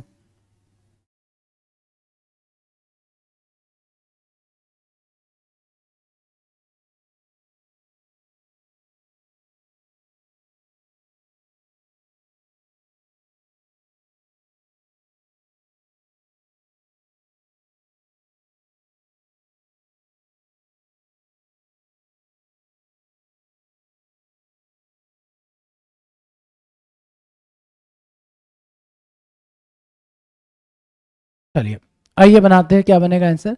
Bracket के अंदर ब्रैकेट है, ब्रैकेट के अंदर ब्रैकेट है, तो सबसे अंदर वाला ब्रैकेट पहले सॉल्व होगा। 1/2 प्लस 1 कितना होगा? 1/2 प्लस 1 3/2 हो जाएगा, और 1 डिवाइड बाय 3/2, 1 डिवाइड बाय 3/2 करेंगे तो 2/3 हो जाएगा। 1 प्लस 2/3 अगर करेंगे तो कितना हो जाएगा? 5/3। मतलब ये ब्रैकेट का जो वैल्यू बनेगा वो बनेगा 5/3। ठीक है, तो यहाँ पर लिख देते हैं 1 divide bye 1 plus 1 divide bye 5/3 बन रहा है जी सर, 5/3 बन रहा है, तो इसको मल्टीप्लाई में करेंगे तो 1 डिवाइड बाय 1 प्लस 3/5 हो जाएगा, 3/5 हो जाएगा सर। और आगे सॉल्व करेंगे तो 1 डिवाइड बाय 5 और 3 8/5 हो जाएगा। अब इसको अगर आप मल्टीप्लाई में करना चाहते हो तो 5/8 लिख दो। 5/8 हमारे ऑप्शन में है क्या? कुछ गड़बड़ तो नहीं किया, नन ऑफ दिस आ रहा है, एक बार चेक कर लेते हैं। 1 था, 1/2 था, 1 + 1/2 3/2 हो जाएगा। डिवीजन को उल्टा करेंगे तो 2/3 हो जाएगा। 1 + 2/3 कितना हो जाएगा? 5/3 हो जाएगा। ठीक है सर, अब यहाँ फिर डिवीजन है तो 3/5 कर दो, 3/5। 1 + 3/5 कितना हो जाएगा? 8/5 हो जाएगा। 8/5 को उल्टा करेंगे 5/8, नन ऑफ दिस आपका आंसर बन जाएगा। ऑप्शन नंबर ई जिनका भी आंसर था बेटा, आप सभी का आंसर एकदम परफेक्ट था। ठीक है, चलिए आगे बढ़ते हैं। आगे बढ़ने से पहले एक बार कंफर्म करेंगे, क्या अब बोट मास में कोई दिक्कत तो नहीं होगी? बी बोट मास में कभी कोई गलती तो नहीं होगी। सबसे पहले ब्रैकेट, और ब्रैकेट के बाद ओ एफ मतलब ऑफ को सॉल्व करना है, और उसके बाद डिवीजन, उसके बाद मल्टीप्लीकेशन। अगर डायरेक्टली मल्टीप्लाई दिया है तो पहले डिवीजन होगा, और अगर ऑफ दिया है तो पहले ऑफ होगा। ठीक है, ऑफ का मतलब मल्टीप्लाई ही होता है, बट सर अगर ऑफ इक्वेशन में आता है तो ऑफ को पहले सॉल्व करना होता है और मल्टीप्लिकेशन को डिवीजन के बाद सॉल्व करना होता है। ठीक है, क्लियर है सर? डेली इसी टाइम पर क्लास का नहीं बेटा, डेली 8 बजे का टाइम होता है। ठीक है, डेली हमारा जो क्लास होता है 8 PM पर होता है, 8 बजे होता है। केवल और केवल सैटरडे हम लोगों का जो क्लास होता है, यार पिछले 4-5 महीने से सैटरडे को 6 बजे क्लास हो रहा है, आज तक आपको पता नहीं चला है क्या बेटा? सैटरडे को हमारा जो क्लास होता है वो होता है 6 PM पर, ओनली एंड ओनली सैटरडे। क्योंकि सैटरडे को हमारी क्लास की जो ड्यूरेशन होती है 2 घंटे, 2.5 घंटे, 3 घंटे की होती है, बाकी टाइम हमारी क्लास 1 घंटे की होती है। तो डेली 8 बजे, सैटरडे 6 बजे होता है। नेक्स्ट आगे बढ़ते हैं, फ्रैक्शन रूल देखते हैं सर, फ्रैक्शन कैलकुलेशन देखते हैं। ठीक है, जैसे फॉर एग्जाम्पल आपके सामने अगर नंबर आता है ना AB/C प्लस BC/D, इस तरीके से कैलकुलेशन आता है। लाइक मैंने यहां पर दे दिया 1 2/3 प्लस 2 3/, इसको भी ऐसा रखते हैं जरा आंसर जल्दी बन जाए, 1/3 ले लेते हैं। अब अगर इसको एडिशन करना चाहते हो तो आप ऐसे ऐड करोगे सर, 3 में 1 का मल्टीप्लाई करेंगे, 3 + 2 5/3 हो जाएगा। इधर देखोगे 3 दूना 6 + 1 7/3 हो जाएगा। उसके बाद 7 + 5 12 करोगे, 12/3 करोगे, 3 से कैंसिल करोगे, 4 आपका आंसर हो जाएगा। इस तरीके से हम लोग कैलकुलेशन करते हैं फ्रैक्शन नंबर्स का। ठीक है, बट ऐसा नहीं करना है। अगर आपके सामने फ्रैक्शन और इंटीजर का कॉम्बिनेशन आता है तो इंटीजर को अलग करने का, फ्रैक्शन को अलग करने का आंसर जल्दी आ जाएगा। कैसे सर? AB/C प्लस BC/D में BC और CD को आप अलग कर सकते हो। इसको ऐसा लिख सकते हैं A + B/C plus B + C/D। ठीक है, और A + B को अलग कर लिया, A + B अलग हो गया, B/C प्लस C/D अलग हो गया। ठीक है, तो फ्रैक्शन नंबर को अलग ले जाकर ऐड कर दो, इंटीजर को अलग ले जाकर ऐड करो, आपका कैलकुलेशन बहुत इजी हो जाएगा। जैसे यही सवाल को अगर हम लोग अलग अलग ले जाके करते हैं तो सर 2 + 1 3 हो जाता, और प्लस 2/3 प्लस 1/3 1 होता, 3 + 1 आपका ओरली आंसर 4 आ जाता। सिंपल रूल समझ में आया? कभी भी आप फ्रैक्शन कैलकुलेशन कर रहे हो, फ्रैक्शन कैलकुलेशन करते वक्त अगर आपके सामने एडिशन या सब्ट्रैक्शन है एंड कॉम्बिनेशन ऑफ इंटीजर और फ्रैक्शन दे रखा है तो फ्रैक्शन को अलग ले जाएंगे, इंटीजर को अलग ले जाकर ऐड कर देंगे, हमारा काम हो जाएगा। डिवीजन का रूल तो हम बोर्ड मास में भी सीख चुके हैं सर, कि अगर आपको A/B/C दे रखा हो डिवीजन रूल में तो आप इसको A × C/B लिख देंगे, ये आपका डिवीजन रूल हो जाता है फ्रैक्शन में। या मल्टीप्लीकेशन रूल भी बोल सकते हैं, मल्टीप्लीकेशन को आप डिवीजन में लिख सकते हो। तो multiplication, division, rule of fraction भी आपको क्लियर हो गया है। आइए सवाल पर आते हैं। फ्रैक्शन का पहला सवाल आप सभी के सामने ये रहा। सवाल का आंसर क्या बनेगा? क्या होगा इस सवाल का सही answer? 2 3/5 plus 6 2/3 minus 2 1/2 equal to x plus 123/30।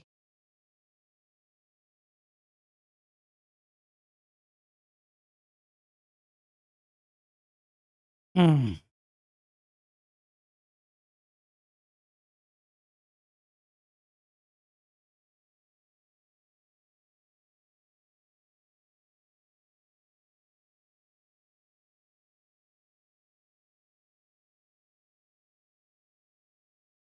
2 3/5 6 2/3 minus 2 1/2 equal to question mark plus 123/30। आ जाइए, मैंने आपको बोला कि ऐसे सवालों में फ्रैक्शन अलग, इंटीजर अलग। ठीक है सर, तो 6 + 2 कितना हो जाएगा? 8। 8 में से 2 गया 6। अच्छा, ये 123/30 को जब इधर लेकर आएंगे तो माइनस हो जाएगा। यस सर, तो 6 2 8 में से 2 गया 6, 6 में से 1 गया 5। सर इंटीजर में तो हमारा 5 आ रहा है। चलो फ्रैक्शन देखते हैं, फ्रैक्शन में क्या बचा? 3/5 प्लस 2/3 माइनस 1/2 और ये कितना हो जाएगा बेटा -23/30, क्योंकि ये इधर आएगा तो फ्रैक्शन में माइनस सी भी माइनस होगा, ये भी माइनस होगा, इज इक्वल टू एक्स हो जाएगा। ठीक है 5। अब सर यहाँ पर है ना एलसीएम लेने में दिक्कत होती है। आप में से बहुत से बच्चे ऐसे होंगे जो मैथ्स बैकग्राउंड से नहीं होंगे, उनको अगर एलसीएम लेने में दिक्कत होती है तो आप लोग क्या करना, सबसे पहले ये देखना कि सर ऐसा क्या करे कि ये सारे वैल्यू सेम हो जाए, बस ये सोच लो आप, एलसीएम मत लो। 5, 3, 2, 30 इक्वल हो जाए। सर इनको इक्वल करने के लिए हम लोग क्या करेंगे, सर यहाँ पर देखो 6 का मल्टीप्लाई और 6 से डिवाइड कर दे, ये भी 30 बन जाएगा। 10 का मल्टीप्लाई 10 से डिवाइड, ये भी 30 बन जाएगा। 15 का मल्टीप्लाई 15 का डिवाइड, ये भी 30 बन जाएगा। मतलब डिनोमिनेटर के सारे नंबर सेम हो गए, तो डिनोमिनेटर में कितना आ जाएगा 30। ऊपर देखो क्या बन रहा है 18, और ये कितना बन रहा है 20। 38, 38 में से 15 गया कितना हो जाएगा सर, 38 में से 15 गया 23, और 23 में से 23 गया 0, 0/30, 0/30 0 होता है, 5 आपका आंसर हो जाएगा। 5 is the correct answer of this सवाल। क्या आप सभी को ये सवाल समझ में आ या नहीं आया? 30 और 20 38 हो रहा है, 38 में से 15 गया, 38 में से 15 गया 23 तो होगा, ये 23/30, 23/30 कैंसिल आउट हो जाएगा, वो 0 बचेगा। 5 + 0 5 is the correct answer of this सवाल। क्या आप सभी को सवाल इजी लगा? अब है ना, बहुत सारे बच्चे यहाँ पर अलग अलग आंसर बता रहे हैं क्योंकि उन लोगों ने कैलकुलेशन कर दिया है। अब अगर कैलकुलेशन कर दोगे तो यार फिर तो डिफिकल्ट है, मतलब आपका आंसर आ ही जाएगा, वो गलत ही आएगा। ठीक है क्लियर? आगे से ध्यान रहेगा, कभी भी फ्रैक्शन और इंटीजर का कॉम्बिनेशन होता है, दोनों को अलग अलग करके सॉल्व करेंगे, आंसर निकालना बहुत इजी हो जाएगा, आसान हो जाएगा, है ना। और एलसीएम लेना भी आपको समझ में आ गया होगा। अगर आपको एलसीएम लेते नहीं आता है कि सर ये तीनों चारों नंबर का एलसीएम लेकर किस तरीके से सॉल्व करते हैं, मत करो। आप बस ये देखो कि डिनोमिनेटर को सेम कैसे किया जाए। अगर आप डिनोमिनेटर को सेम कर पा रहे मतलब आपका काम हो जाएगा। अगला सवाल ये रहा, इसको ट्राई करेंगे सारे बच्चे। सर 29 का टेबल नहीं आता है सर, तो बेटा लिख लो कॉपी में, और 29 का टेबल 5 तक भी आता है तो भी काम हो जाएगा। कुछ प्राइम नंबर होते हैं उनके टेबल आपको याद करनी है, ये बात मैंने पहले भी आपसे बोली है।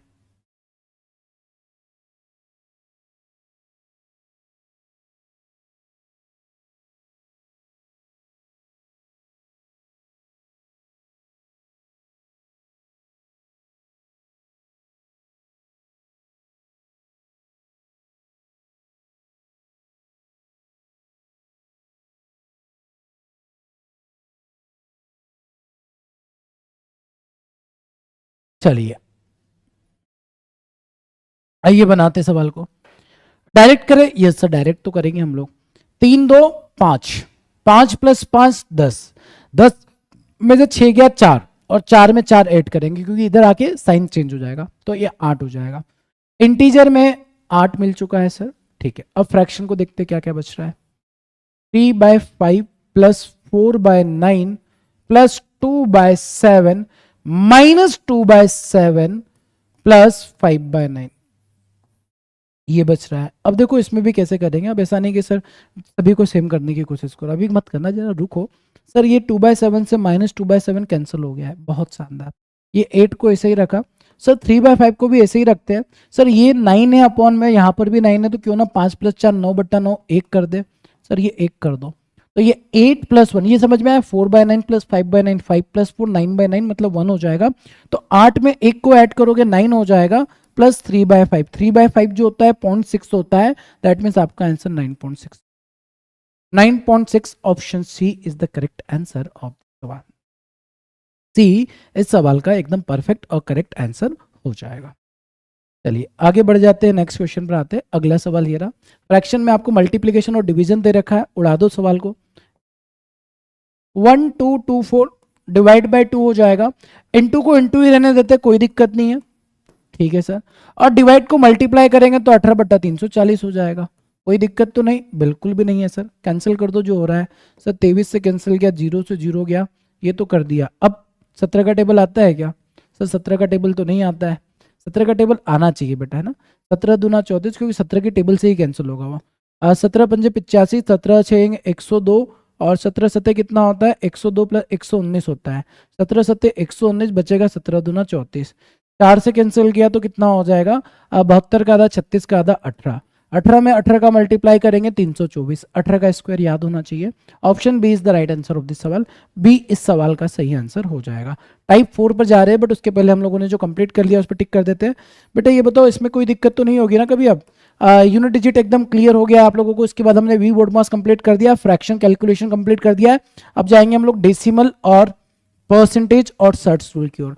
आगे बढ़ने से पहले पीछे जो पढ़ा है सब कुछ क्लियर है? और ये बताओ मजा आ रहा है सेशन में? अच्छा लग रहा है?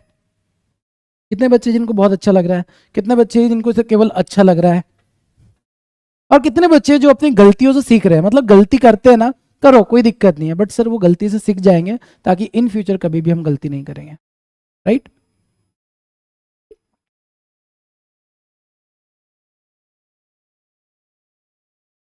सर एक बार और लास्ट वाला नहीं बेटा, एक बार और आपको करना है प्रैक्टिस। अरे जो एक बार और बोलते ना सर, एक बार और, once more sir, last question once more, बेटा वो सवाल मेरे को नहीं एक्सप्लेन करना है, वो सवाल आपको एक बार खुद से फिर से ट्राई करने की जरूरत है। मैं बता दूंगा फिर से वही बात रहेगी, जब तक आप खुद कॉपी पेन नहीं चलाओगे ना बेटा तब तक मजा नहीं आएगा। तो आपको फिर से उसको बनाना है, ठीक है? आप तो अगर मेरे से ही करवाना तो वीडियो थोड़ा पीछे कर देना, फिर से मैं करना स्टार्ट कर दूंगा, ठीक है? चलिए आगे बढ़ते हैं, नेक्स्ट क्वेश्चन पर आते हैं। अगला टाइप जो है वो डेसिमल रूल है। अब डेसिमल रूल क्या कहता है सर? डेसिमल रूल कुछ भी नहीं कहता है, सिंपल सी बात है, बस करने का तरीका अलग हो जाता है, ठीक है? डेसिमल रूल की तरफ जाते हैं हम लोग। Decimal decimal decimal decimal rule का है, फ्रैक्शन हो गया है, डेसिमल रूल की तरफ जाते हैं। डेसिमल रूल में ना आप लोगों को बस नंबर ऑफ डेसिमल, डेसिमल के आगे कितने जीरो लगते हैं ये ध्यान रखना है। जैसे मैं आपसे बोलता हूँ 1.2, तो आप क्या करते हो सर? पॉइंट हटाते हो, इसको लिख देते हो 12/10, ऐसा ही करते हो ना? मैंने आपके सामने लिखा 0.1123 लिख दिया, तो आप ये डेसिमल को हटा के डिवाइड में क्या कर देंगे? 4 जीरो लगा देंगे। 4 जीरो कहाँ से आया? क्योंकि सर डेसिमल के बाद 4 डिजिट थी, हाँ तो 4 डिजिट थी सर, इसलिए हमने नीचे 4 जीरो लगा दिए। ऐसे ही करते हैं। मैं अगर आपसे बोलता हूं कि 0.3 दे रखा है, 33 दे रखा है, इसको अगर फ्रैक्शन में लिखना है तो क्या करोगे सर? डेसिमल हटा के नीचे 2 जीरो चिपका देंगे, तो ये हमारा 33/100 फ्रैक्शन में बन जाएगा। इतनी बात आपको सभी को पता होगी। अब सर जब इसके सवाल आते हैं ना, तो सवाल को तेजी से कैसे करना है ये मैं आपको सिखाने वाला हूं, पहले आप लोग ट्राई करेंगे, ठीक है? तो पहला सवाल डेसिमल का ये रहा आप सभी के सामने। सवाल का आंसर क्या बनेगा आपको बताना है।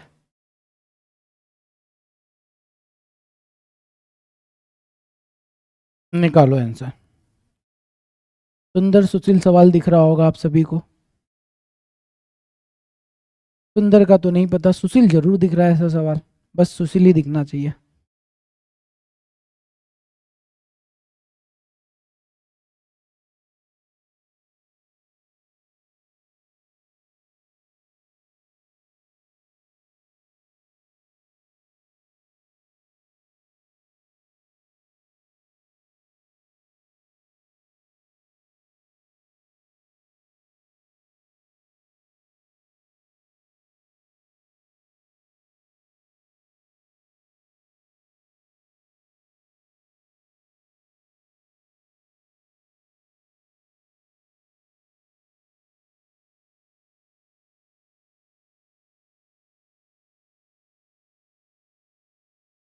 हम्म,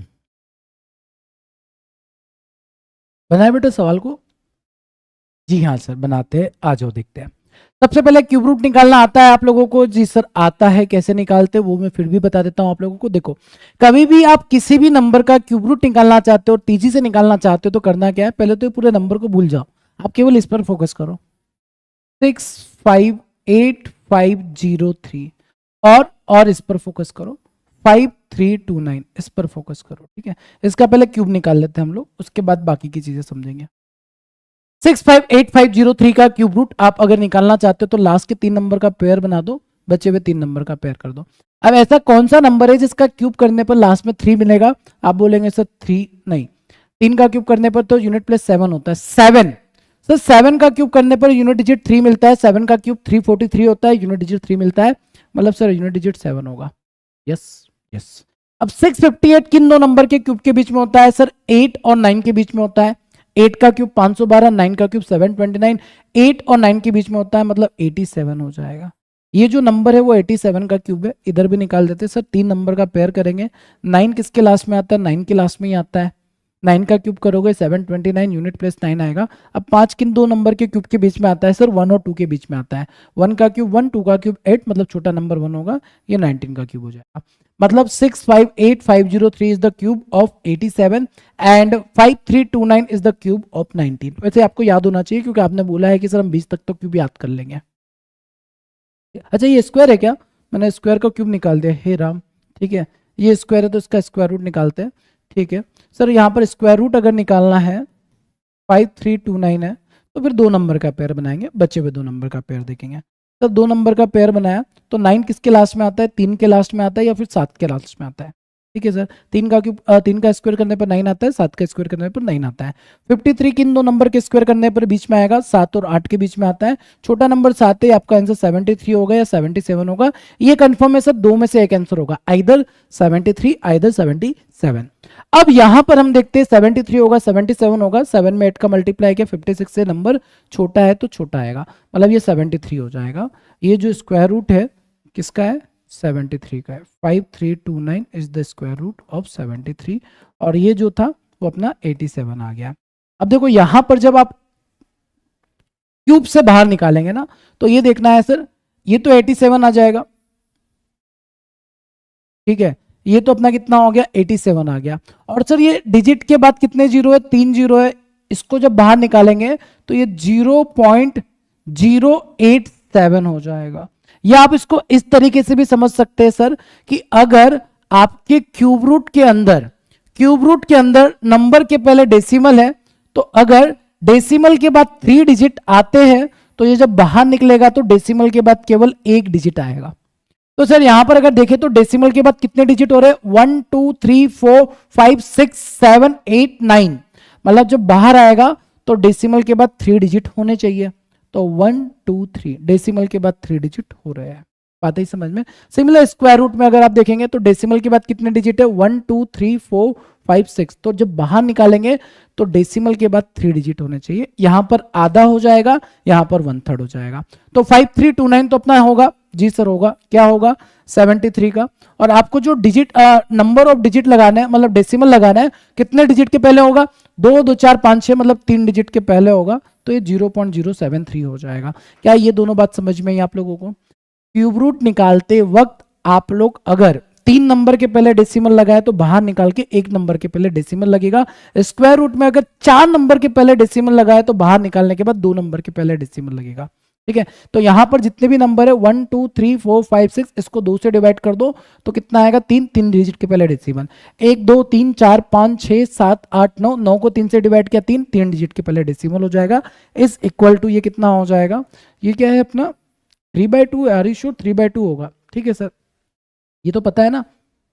ठीक है, ये अपना जो दे रखा है कि क्यूब रूट निकालना, सर ये तो क्यूब रूट है, सॉरी अलग नहीं दे रखा है, उसने बोला कि x की पावर 1/3 है। ठीक है, इसको इधर ले जाएंगे। अब इन दोनों को ऐड कर देते हैं, कितना हो जाएगा? 7 और 3 10 का 0, कैरी आया 1, 8 7 8 और 7 15 और 1 16, कितना बनेगा? 16 बन जाएगा। 0.160। क्या ये बात क्लियर? 7 और 3 10, 8 और 7 15, 7 और 3 10, 8 और 7 15 और 16, 0.0160 आपका आंसर हो जाएगा। और ये जब क्यूब रूट को इधर ले जाएंगे तो सर ये तो क्यूब बन जाएगा, मतलब अपना आंसर नन ऑफ दिस बनेगा बेटा। इसका इस सवाल का जो आंसर होगा वो नन ऑफ दिस होगा। आपका जो आंसर बनेगा उसमें पता है 9 डिजिट के पहले डेसिमल आएगा। ठीक है, 16 का क्यूब कर देंगे और फिर उसके बाद 9 डिजिट के पहले डेसिमल आएगा, मतलब इसमें से कोई भी आंसर नहीं होगा। डी जिनका भी आंसर आ रहा, पापी इंसान हो आप लोग। ठीक है, क्या आप सभी को ये सवाल क्लियर है? क्या आप सभी को ये सवाल क्लियर हो गया है? None of this is the perfect answer of this सवाल, क्योंकि सर यहाँ पर अगर स्क्वायर रूट होता, ठीक है, तो हम लोग स्क्वायर कर देते और स्क्वायर कर देते तो 0.0256 आंसर करेक्ट हो जाता। ये तब होता जब यहाँ पर स्क्वायर होता, बट यहाँ पर क्यूब है तो अपना आंसर नन ऑफ दिस बनेगा बेटा। ठीक है, बात आया समझ में? जो 0.0256 आंसर दे रहा है ना, उन पापी बच्चों ने यहाँ पर 2 देखा है, और अगर 2 देखा है मतलब इधर आएगा तो 0.16 का अगर आप स्क्वायर निकालेंगे तो ये बन जाएगा 0.0256 हो जाएगा। 2 डिजिट के पहले डेसिमल है तो 4 डिजिट के पहले डेसिमल लगेगा स्क्वायर निकालने के बाद। That's why option number D answer कर रहे थे, जो कि गलत था। चलिए आगे बढ़ते हैं, नेक्स्ट क्वेश्चन की तरफ जाते हैं। अगला सवाल ये रहा, इसको थोड़ा डायरेक्ट करने की कोशिश करते हैं, ठीक है।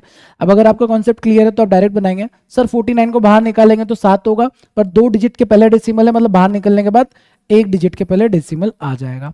यहां पर देखो 729 क्यूब निकालना है, 9 हो जाएगा, बट 1 2 2 4 5 6 7 8 9 मतलब 0.0009 हो जाएगा। 9 डिजिट के पहले डेसिमल है, बाहर निकलने के बाद 3 डिजिट के पहले डेसिमल लगाना पड़ेगा। यहां पर कितना है सर, 0.224 4 दूना 8, मतलब 8 डिजिट है, 8 को 4 से डिवाइड किया, 2 डिजिट के पहले डेसिमल लगेगा, 0.04 हो जाएगा, is equal to x to the power 3 हो जाएगा। आई थिंक अभी आपको क्लियर हो गया होगा। बस ये एडिशन थोड़ा ध्यान से करना ना, 0.04 लिख देते, 0.7 लिख देते, तो सर ये हमारे पास जो बन रहा है ये 7 ही है ना, ठीक है। ये कितना बन रहा है, 0.3 है तो 129 हो गया, प्लस 0. कितना हो गया, 4 और 4 8, तो 2 डिजिट के पहले लगा क्यूब, अगेन क्यूब ही दे रखा है, स्क्वायर यार, ठीक है। क्यूब दे रखा है तो क्यूब रूट निकालेंगे, बट क्यूब रूट मेरे ख्याल से निकलेगा नहीं अपना। 0.04 हो गया, 7 हो गया, 7 को ऐड किया तो 749 हो रहा है, कहाँ से 729 होता। अरे सर 729 ही तो होगा, आपने ध्यान नहीं दिया। इसको 16 को जब पावर रूट ऑफ 4 निकालेंगे तो 2 होगा। हाँ, अब आपको क्या करना है, 0.0729 is equal to x to the power 3 है। 3 जब इधर आएगा तो क्यूब रूट में कन्वर्ट हो जाएगा। अब जब क्यूब रूट निकालेंगे तो 9 होगा, और 3 डिजिट के पहले डेसिमल लगा है तो बाहर निकालने के बाद 1 डिजिट के पहले डेसिमल आ जाएगा। सी हमारा सही आंसर हो जाएगा। C is the correct answer of the सवाल। ठीक है, क्या आप सभी को ये सवाल क्लियर हो गया है? अगर ये क्लियर हो गया है तो फिर अगला सवाल करो डेसिमल का। क्या बोल रहा है ये सवाल? सर ये सवाल बोल रहा है कि कैलकुलेशन बहुत रापचिक है इसमें। हाँ बोल तो रहा है, सही है, ठीक है, करो।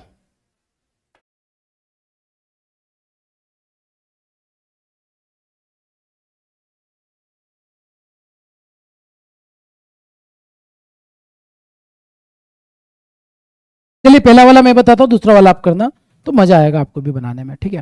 देखिए कभी भी ऐसा सवाल आता है, इसमें आपको नंबर ऑफ डेसिमल के बाद डिजिट ज्यादा दिख जाते हैं, मतलब अगर आप डिजिट को हटा, डेसिमल को हटा के नंबर ऑफ जीरो लगाएंगे तो पसीने आने लगेंगे। सर ऐसा कुछ करते हैं कि हमारा काम आसान हो जाए, देखो कैसे करोगे। सब भूल जाओ आप, डेसिमल वगैरह सब भूल जाओ, केवल डिजिट पे ध्यान दो। ये कितना है, 17 है, ये कितना है, 24 है, ये कितना है, 5 है, ये कितना है, 2 है, ये कितना है, 68। डेसिमल को भूल जाओ, केवल आप अपने आंसर पे फोकस करो, जो नंबर दे रखे उसको कैलकुलेट करते हैं। 17 से कैंसिल किया, 4 4 दूना 8 दिया 24, सर 15 आ रहा है। अब सर नंबर ऑफ डेसिमल कितने लगेंगे, मतलब डेसिमल के बाद कितना डिजिट आएगा ये देखना है, क्योंकि सभी में 15 आएगा, ऑब्वियसली वो तो देगा ही आपको 15, ऑप्शन जो बनेंगे 15 वाला ही देगा। अब देखो क्या करना है आपको, सर यहाँ पर काउंटिंग करनी है कि डेसिमल के बाद डिजिट कितने हैं, 1 2 3 4 5 6 7 8 9 10। डेसिमल के बाद ऊपर कितने डिजिट दिख रहे हैं, 10 दिख रहे हैं, और डेसिमल के बाद नीचे कितने डिजिट है, 1 2 3 4 5। तो सर 10 में से 5 माइनस कर देते, 5 बचेगा, है ना। तो यहां पर जो नंबर आएगा उसमें डेसिमल जो होगा 5 डिजिट के पहले होगा, 5 डिजिट के पहले डेसिमल होगा। तो सर 15 तो रहेगा, उसके पहले कितने जीरो लगा देते, 3 जीरो लगा देते, और ये हमारा आंसर हो। क्या ये बात आपको सिंपल सी समझ में आई? मैंने क्या कहा बेटा, अगर ऊपर 10 डिजिट के पहले डेसिमल आ रहा है मल्टीप्लीकेशन में, नीचे 5 डिजिट के पहले डेसिमल आ रहा है, तो 10 में से 5 को माइनस करो, बचेगा कितना, 5, मतलब सर ऊपर जो है ना 5 डिजिट के पहले डेसिमल आना चाहिए। ठीक है, क्लियर है? अगर क्लियर है तो आगे बढ़ते हैं। अगला सवाल ये रहा आप लोगों के लिए, आप इसका देखकर तुरंत आंसर बताएंगे क्या बनेगा। बेटा ध्यान से करना ना इस बार, देखकर। 0.0042 0.03 इंटू 0.00004। सर मैं विस्तार बेस से पढ़ना चाहता हूँ, प्लीज गाइड में। बेटा पढ़ो ना विस्तार बेस में, उसमें बहुत अच्छे से गाइड ऑलरेडी कर रखा है, आप इंट्रोडक्शन क्लास देखोगे आपको समझ में आ जाएगा कि क्वांट को किस तरीके से आपको पढ़ना है, ठीक है।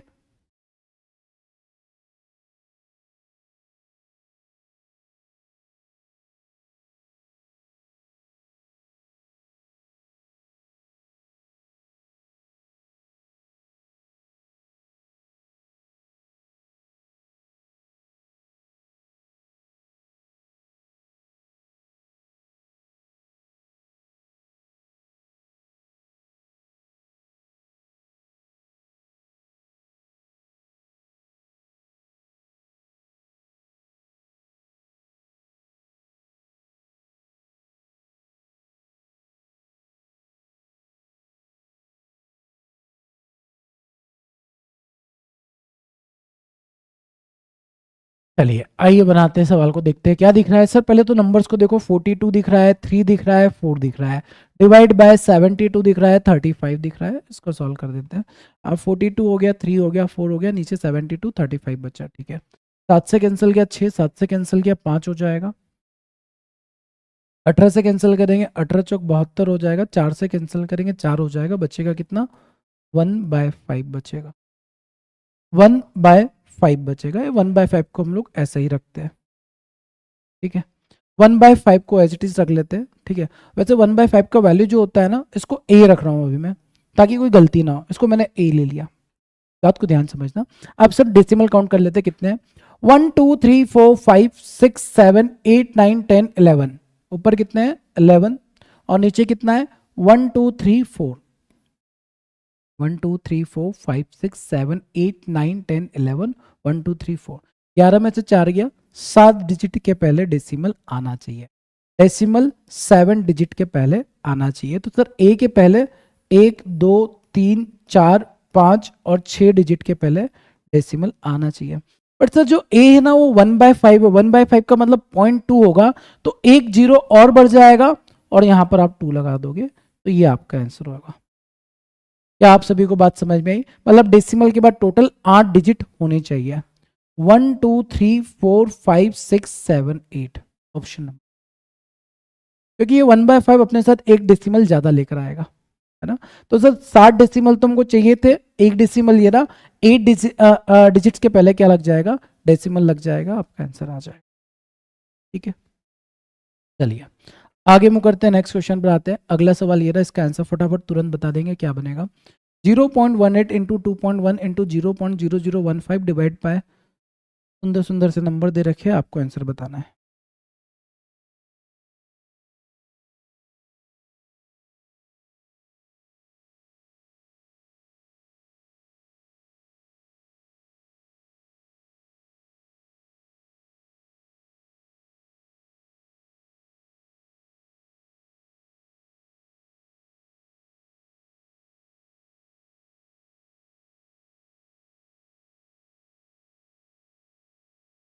जिंदगी, चलिए आइए बेटा बनाते हैं सवाल को, देखो जरा।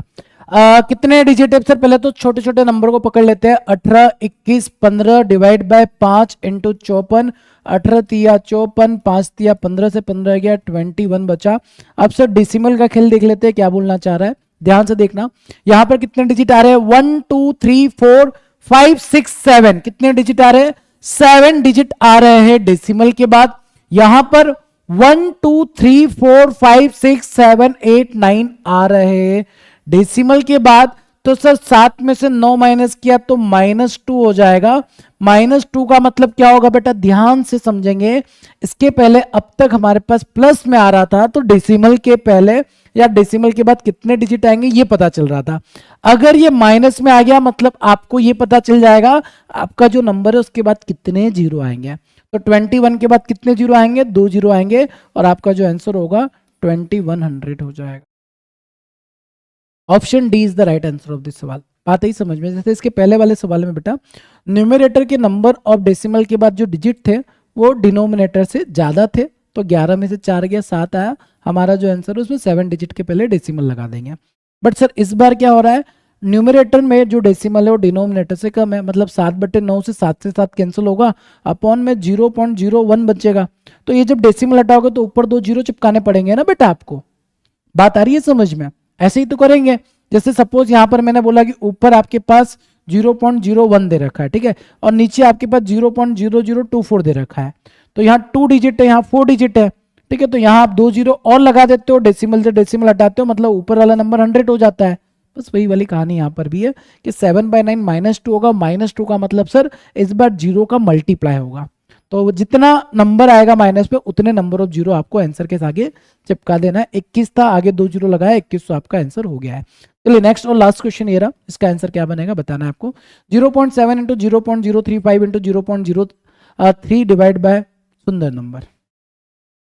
हाँ यार, इतना कौन रीड करेगा।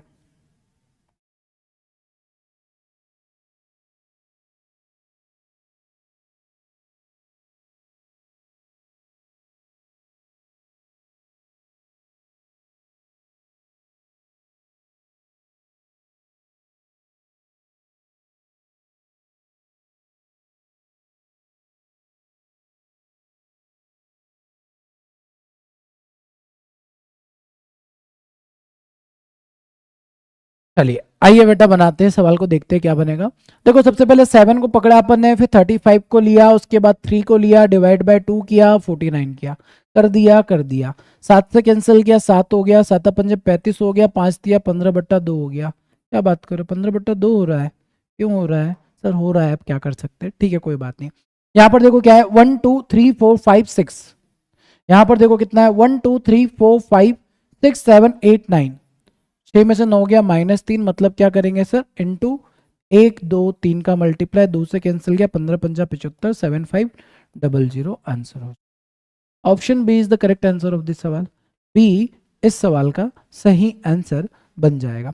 नंबर ऑफ जीरो सही काउंट किया ना हमने, 1 2 3 4 5 6, 6 था, 1 2 2 4 4 5 6 7 8 9 9, ठीक, 6/9 मतलब -3, मतलब 3 जीरो का मल्टीप्लाई करना पड़ेगा, 3 जीरो का मल्टीप्लाई करेंगे, 7500 आपका क्या हो जाएगा, इस सवाल का सही उत्तर बन जाएगा। उम्मीद करता हूँ डेसिमल वाला काम भी आपको बहुत अच्छे से समझ में आ गया होगा किस तरीके से बनाना है। तो डेसिमल पे भी टिक कर देते, डन हो गया है हमारा, ठीक है। चलो भाई डेसिमल वाला पार्ट भी अपना कंप्लीट हो चुका है। बचे केवल 2 पार्ट है, that is percentage and surds. आते हैं टाइप नंबर 5 पर, ठीक, टाइप नंबर 5 स्टार्ट करते हैं। 5 को स्टार्ट करने से पहले हम एक छोटा सा ब्रेक लेते हैं, केवल 1 मिनट का, ठीक है। 1 मिनट के अंदर आपको पानी पीना है, चाय पीना है, कॉफी पीना है, जो भी करना है 1 मिनट के अंदर करेंगे, ठीक है। 1 मिनट का एक शॉर्ट ब्रेक लेते हैं और फिर आगे बढ़ते हैं, परसेंटेज और सर्ट्स को भी कंप्लीट कर देंगे, ठीक है। सर इसमें सर अब डेसिमल में डर नहीं लगेगा, ओके चलो।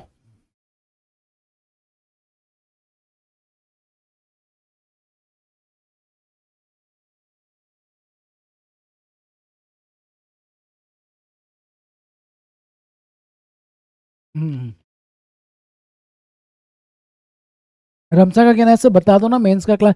रमसा आपके पास तो मेरा नंबर है ना, आप मैसेज कर देना बेटा, वहां मैं रिप्लाई करता हूँ आपको, ठीक है। सर 1 मिनट में कॉफी गर्म करें, भूख प्यास कुछ नहीं लगती है सर, वेरी गुड खुशी, वैसे मेरे को भी नहीं लगी है, ठीक है। बस मैं तो पानी पी लेता हूँ जीने के लिए। चलिए आई थिंक हो गया हमारा 1 मिनट, ठीक है, क्योंकि 1 मिनट में वैसे भी आपकी चाय बनेगी नहीं, कॉफी बनेगी नहीं, पी पाओगे नहीं, तो आ जाओ वापस से आगे बढ़ते हैं। बट यार वो 1 मिनट का ब्रेक लेकर जो बच्चे चले गए, पता नहीं कहाँ गए होंगे। 1 मिनट के अंदर वो चाय बना के पी भी लेंगे क्या? ऐसे दौड़ के गए कि जहां सर हम चाय पी के आ जाएंगे 1 मिनट में, ठीक है। चलिए आज ये अपन स्टार्ट करते हैं। नेक्स्ट अपना जो टाइप है दैट इज परसेंटेज रूल है। परसेंटेज रूल क्या कहता है बेटा? परसेंटेज रूल ये कहता है कि आपके सिंप्लीफिकेशन के कुछ सवाल ऐसे भी होते हैं जहां पर आपको परसेंटेज वैल्यू कैलकुलेट करनी होती है। अब अगर आपको परसेंटेज टू फ्रैक्शन कन्वर्जन आता है तो फिर ये आपके लिए आसान हो जाता है। आपको परसेंटेज टू फ्रैक्शन या फिर फ्रैक्शन से परसेंटेज कन्वर्जन आना चाहिए, ठीक है सर, आना चाहिए, आना चाहिए मतलब आना चाहिए। तो कुछ परसेंटेज से फ्रैक्शन वैल्यू है, बाकी बच्चे आते तब तक इसको आप लोग थोड़ा सा रिकॉल कर सकते हैं, पढ़ सकते हैं, ठीक है। जैसे आप लोग देखेंगे सर 100% का जो फ्रैक्शन वैल्यू होता है वो कितना होता है? 100% का फ्रैक्शन वैल्यू 1 होता है, 50% का 1/2 होता है, इसका फ्रैक्शन वैल्यू 1/3 होता है, 1/4 होता है, 1/5 होता है, 1/6 होता है, 1/7 होता है। मतलब सर 14.28 कभी भी आपको दिखता है, मतलब वो 14.28 नहीं दिखना चाहिए, 1/7 दिखना चाहिए। वैसे ही अगर मैं बात करूँ 12.5 का वैल्यू 1/8 होता है, 11.11 का वैल्यू 1/9 होता है, तो सर 9.09 का वैल्यू 1/11 होता है। 10% का वैल्यू आप सभी जानते हैं, 8.33 का वैल्यू 1/12 हो गया, 6.66 है ना, 6.66 को बेटा 6 2/3 भी लिख सकते हैं, ठीक? तो 6 2/3 का वैल्यू 1/15 होता है, एंड 6.25 को 6 1/4 भी लिख सकते हैं, ठीक है। 6 1/4 का वैल्यू 1/16 होता है। ये कुछ वैल्यू है जो आपको याद होनी चाहिए, ठीक है। इसमें से अगर कोई भी ऐसा वैल्यू है जो आपको नहीं याद है, ठीक है, अगर आपको वैल्यू नहीं याद है तो कॉपी में 2-4 बार लिखो, बार बार लिखो, अपने आप याद हो जाएगा, ठीक है, क्लियर। चलिए अब देखो ये वैल्यू इसलिए मैंने याद करने का बोला क्योंकि अगर आपको ये वैल्यू याद है ना तो आप बाकी वैल्यू निकाल सकते हैं। जैसे आपको 14.28 का वैल्यू पता है तो 42.84 का वैल्यू भी आपको पता चल जाएगा कि सर वो 3/7 हो जाएगा। अरे 14.28 का 3 टाइम्स 3/7 हो जाएगा। तो ये वैल्यूज तो आपको याद होने चाहिए। अगर ये वैल्यू आपको याद है तो आप बहुत सारे value percentage to fraction convert करके ओरली निकाल सकते हैं। चलिए आगे बढ़ते हैं, देखते हैं। पहला सवाल ये रहा अब यहां पर आपको परसेंटेज कैलकुलेशन करना है और ये पूरा सॉल्व करना है। अब देखो 25% को ना आप देखते से बोलो 1/4 होगा, 40% का वैल्यू 2/5 होगा, 60% का वैल्यू 3/5 होगा, इनटू 3000 होगा, is equal to x into 2 होगा। 2 से बाद में कैंसिल करेंगे, पहले अपना ये कैंसिल कर लेते हैं। 2 से कैंसिल किया 2 हो गया, 5 दूना 10 में 50 से कैंसिल करेंगे, 50 से कैंसिल करेंगे तो कितना होगा, 50 6 360 हो जाएगा, 6 या 18 को 2 से डिवाइड करेंगे 90 हमारा आंसर हो जाएगा। x का वैल्यू कितना हो जाएगा, 90 हो जाएगा। आपको ना ऐसा लिखने की जरूरत नहीं है 25/100, 40/100, 60/100। अगर आपको फ्रैक्शन वैल्यू याद है तो फ्रैक्शन वैल्यू आपको पता होना चाहिए। 75% का फ्रैक्शन वैल्यू 3/4 होता है। अच्छा, एक बात ये भी ध्यान रखना आप लोग, जैसे 75% का जो वैल्यू होता है ना वो 3/4 होता है, और 75% को आप 0.75 भी लिख सकते हैं। मतलब सर 75% का वैल्यू भी 3/4 होता है, 0.75 का वैल्यू भी 3/4 होता है। दोनों तरीके से आपको चीजें पता होनी चाहिए। मतलब परसेंटेज से कन्वर्ट कर रहे हो तब भी आना चाहिए, डेसिमल से फ्रैक्शन भी आना चाहिए। ठीक है, अगला सवाल ये रहा, 22 2/9 का वैल्यू आपको पता होना चाहिए, सवाल में कुछ भी नहीं है। ये 3 की पावर -2 को क्या लिखेंगे सर, 1/3 की पावर 2, दैट मीन्स 1/9। 22 2/9 का मतलब होगा 2/9, ठीक है, ऑफ 364। पहले ऑफ को सोल्व करेंगे, 9, अबे 9 से कैंसिल नहीं हो रहा है, अरे श्योर, हाँ जी सर पक्का, अरे 2/11 होगा ना यार, ये 2/11 होगा, I am really sorry, into 364 होगा, 9 होगा तो 11 आएगा, 11 होगा तो 9 आएगा ना, 9 11 एक दूसरे के जानी दुश्मन है। 11 से कैंसिल किया, 11 तिया 33, 364 ही है,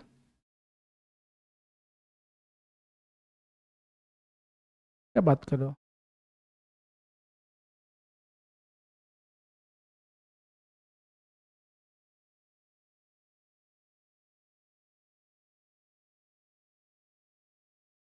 हाँ कुछ गड़बड़ सी हो रही है। 22.22 वैल्यू बनेगा अपना, 22.22 का फ्रैक्शन वैल्यू कितना होता है, 2/9 ही तो होगा। ठीक है सर, 2/9 होगा, वो बात सही थी, हमने पहले सही लिखा था, बट ये 1/9 है प्लस 2/9 है इंटू 364 है। आई थिंक ये कैंसिल नहीं हो रहा, कोई बात नहीं, अपॉन में 9 आएगा, और 364 का डबल करेंगे कितना हो जाएगा, 4 का डबल 8, 36 का डबल 728, 728 में एक ऐड करेंगे 729 होगा। अच्छा, ये आखिरी में कैंसिल होगा, बस मैं यही सोच रहा था कैंसिल क्यों नहीं हो रहा है। कैंसिल इसलिए नहीं हो रहा है क्योंकि पहले ऐड करना पड़ेगा, उसके बाद कंप्लीट कैंसिल होगा, 81 हमारा आंसर हो जाएगा। Option D is the correct answer of this सवाल।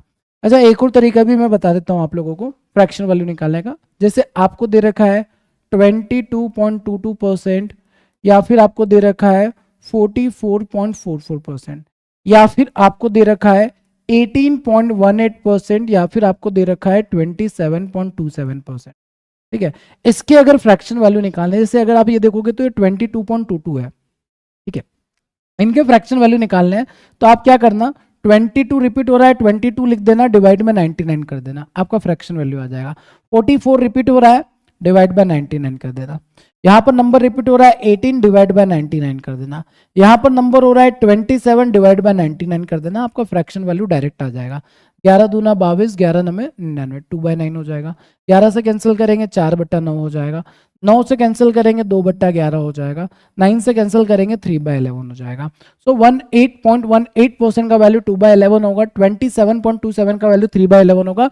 तो कभी भी आपको परसेंटेज में डेसिमल में वैल्यू मिलते हैं जो रिपीटेड होते हैं, तो आप वहां पर क्या करना, जो डिजिट रिपीट हो रहा है उसको पकड़ना, 99 से डिवाइड कर देना, आपका डायरेक्टली कन्वर्जन हो जाएगा। ठीक है, चलिए आगे बढ़ जाते हैं, नेक्स्ट क्वेश्चन आते हैं।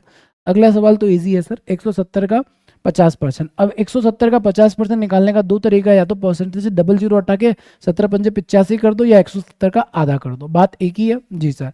0 0 से परसेंटेज हटा दिया, 8 6 48, बच्चा कितना 4, 6 और 4 10, 108 हो जाएगा, प्लस सर 100 होगा, 110 में से ये 10 को माइनस करके 100 लिख दिया हमने, कितना बचा अब यहाँ पर 8 और 85 कितना होगा 93, 293 is the right answer of this सवाल। ऑप्शन ए आपका सही उत्तर बन जाएगा। चलिए नेक्स्ट क्वेश्चन। नेक्स्ट क्वेश्चन तो हमारा परसेंटेज फ्रैक्शन कन्वर्जन पर ही बेस्ड है। 12.5 किसका वैल्यू होता है, 1/8 ऑफ 5440। 14 2/7, 1/7 का वैल्यू होता है 2490।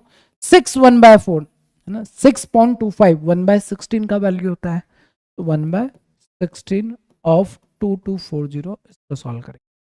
8 से कैंसिल किया बेटा कितना हो जाएगा, 8 6 48, 8 8 64, 680, 7 या 21 बचेगा कितना 3, 7 से कैंसिल नहीं हो रहा है क्या, ये 2490 है, 7 से कैंसिल तो होना चाहिए, 7 या 21 बचेगा 3, 7 पंजे 35 बचेगा 4, बेटा ये तो 4 7 से कैंसिल होने से मना कर रहा है, अरे मत जा रे, 7 या 21 बचा 3, 7 पंजे 35 बचा 4, डेसिमल में आ रहा है, नन ऑफ दिस आंसर आ रहा है क्या, क्या आप लोगों का आंसर नन ऑफ दिस आ रहा है क्या, क्योंकि सर अगर ये 24907 से डिवाइड नहीं हुआ तो फिर हमारा आंसर जो है वो डेसिमल की तरफ चला जाएगा, ये तो खैर कैंसिल हो जाएगा, ये तो सीधा साधा इंसान है, 16 एकम 16 बचा कितना 6 2 8, 4 और 2 6, 16 चौक 64, ये तो 140 बन जाएगा, ये 680 बन जाएगा, बट ये वाला पार्ट कैंसिल नहीं हो रहा है ना, और अगर ये पार्ट कैंसिल नहीं हो रहा है मतलब अपना आंसर नन ऑफ दिस आएगा इसका, ठीक है, none of this is the correct answer of this सवाल। चलिए आगे बढ़ते हैं, नेक्स्ट क्वेश्चन देखते हैं, अगला सवाल 87.5%, 83.33%, 44.44%।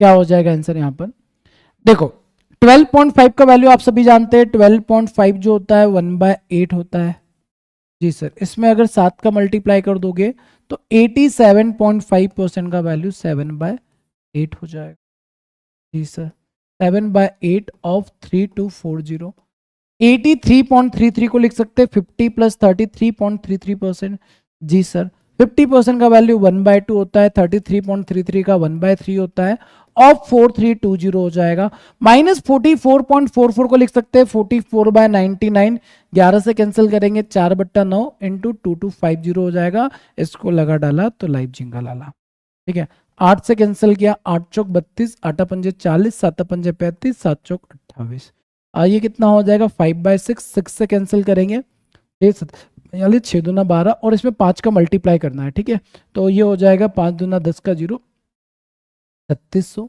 माइनस 9 दूना 18, 9 पंजे 45, 250 का 4 गुना 1000 हो जाएगा, 1000 कम करना, ठीक है, तो 2600 ऐड कर दो, दैट्स इट, 3600 में से 1000 गया 3600, 2600, 5 3 8 से 14, 5435 हमारा करेक्ट आंसर बन जाएगा, option C is the right answer of this, ठीक है।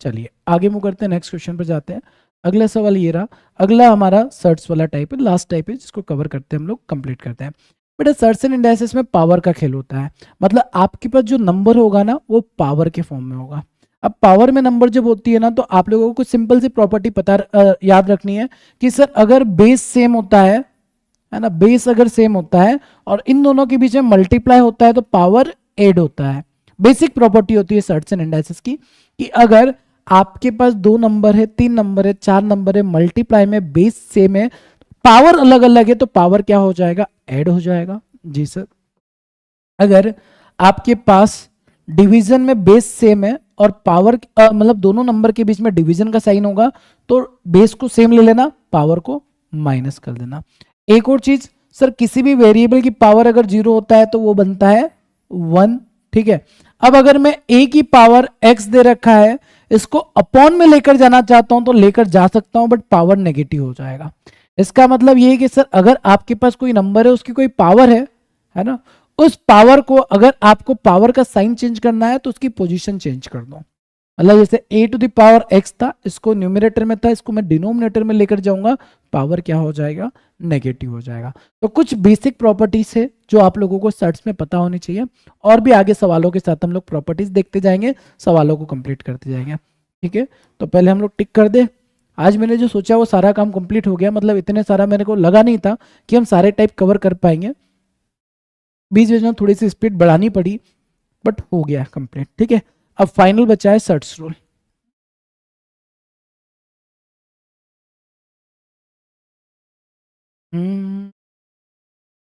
Search search search search search, ठीक है, ये रहा पहला, देखो आपको यहां पर सवाल में दे रखा है 81 to the power 0.81 into 81 to the power minus 0.06।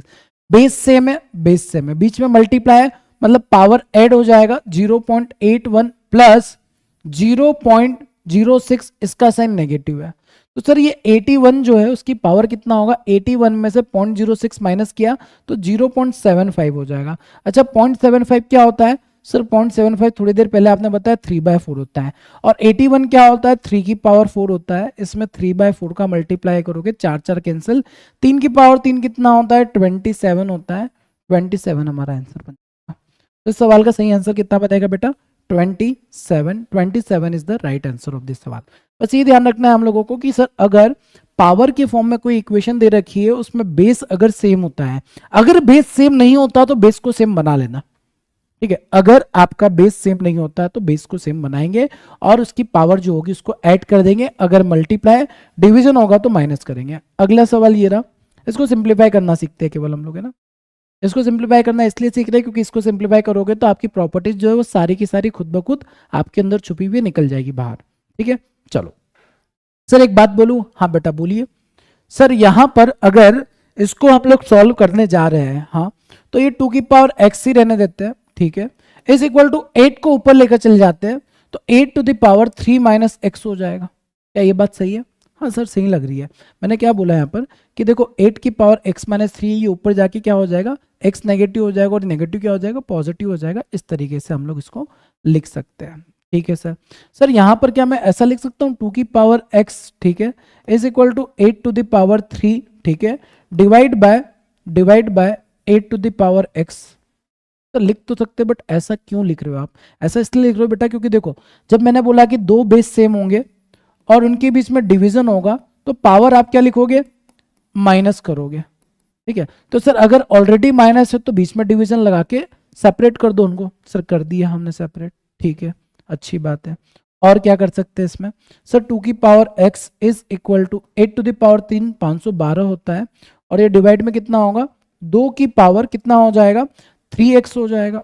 Ji sir, अब 2 की पावर 3x को इधर ले आते तो 2 इंटू 2 की पावर 3x इंटू में हो जाएगा, इसको हटा देते हैं, ठीक है सर।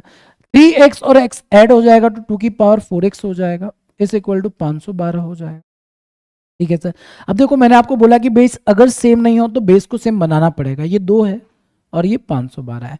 तो ये बताओ 512 को देखकर क्या ख्याल आता है, 2 की पावर में क्या लिखना पसंद करोगे?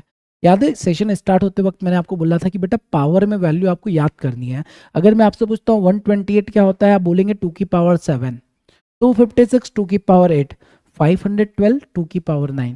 तो 512 को हम लोग क्या लिख सकते हैं सर, 2 की बेस के साथ 2 की पावर 9 लिख सकते हैं। बेस सेम हो गया तो 4x इज इक्वल टू 9 हो जाएगा, एंड फाइनली x का वैल्यू कितना आ जाएगा, 9/4 आ जाएगा। क्या ये बात आप सभी को क्लियर समझ में आई? ठीक है, तो अगर हम लोगों को सारी प्रॉपर्टीज पता है तो इस तरीके के सवाल जो आते हैं ना वो भी आप लोग आसानी से बना सकते हैं, ठीक है। चलिए आगे बढ़ते हैं, नेक्स्ट क्वेश्चन की तरफ जाते हैं। अगला सवाल ये रहा, ध्यान से करना बेटा, कोई गलती नहीं होना चाहिए। विकास का कहना है सर कॉम्प्लिकेटेड बना रहे हैं, इतने आसान। बेटा करके बताए इस सवाल को, कभी है ना कुछ चीजें बताई जाती है थोड़ा सा समझ लो बेटा। ये जो हम लोग ओवर कॉन्फिडेंट होते हैं ना, हम लोगों को लगता है कि हम ही महान है और इसी वजह से गलतियां करते हैं ना, तब पता चलती है। सर इस सवाल को, अगर इसके पहले वाले सवाल को जिस तरीके से मैंने समझा है अगर समझ गया है तो बन जाएगा, और नहीं समझा है तो करते रह जाएगा इस सवाल को, ठीक है विकास। देखते हैं बेटा, आपको आसान सवाल को कॉम्प्लिकेटेड बना के बताया तो इसको कितने आसानी से बना लोगे आप।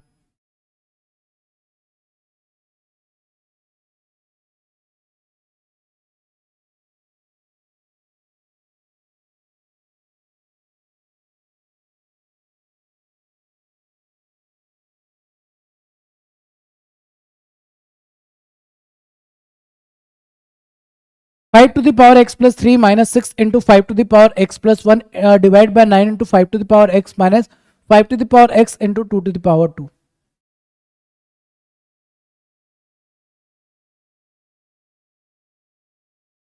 विकास बेटा आंसर क्यों नहीं आया आसान सवाल का अब तक?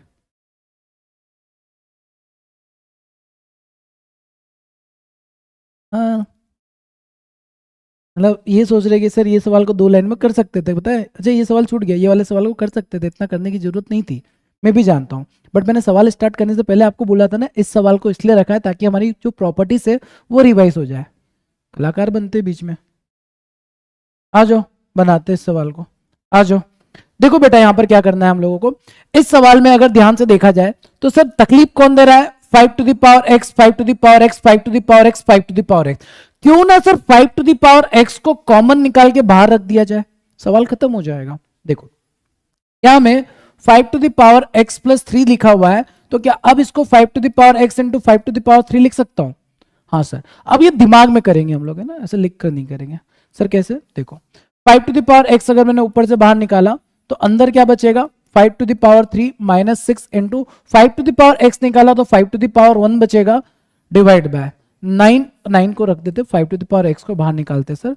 5 to the power x को बाहर निकाला तो 9 माइनस 2 की पावर 2 बचेगा। अब ये 5 to the power x से 5 to the power x खत्म हो गया सर, जो तकलीफ दे रहा था वो गायब हो गया। अब बचा क्या है अपने पास? 125 में से 30 माइनस करेंगे, 125 माइनस 30 95 डिवाइड बाय 9 में से 4 गया 5, 95 को 5 से डिवाइड करेंगे तो 19 हो जाएगा। 19 is the correct answer of this सवाल। 19 इस सवाल का सही आंसर हो जाएगा। ठीक है, बात समझ में आई? क्लियर हो गया सभी को? ठीक है, तो बेटा ऐसा है ना कि कई बार क्या होता है, कुछ बच्चों को लगता है कि सर ने 10 लाइन में कर दिया, हमने 2 लाइन में कर दिया, हम ज्यादा इंटेलिजेंट। ऐसा नहीं है बेटा। इस सवाल को बताने से पहले मैंने आपको बोला था कि ये सवाल केवल और केवल आपकी प्रॉपर्टीज रिवाइज हो जाए, इसलिए मैंने रखा है और उसको पूरा एक्सप्लेन भी किया है। ठीक है, चलिए इस सवाल का आंसर क्या बनेगा, इसका आंसर बताएंगे फास्ट। 2 की power x+2 plus x to the power x minus 2 is equal to 272। यहां पर आपको बताना है x का वैल्यू क्या होगा।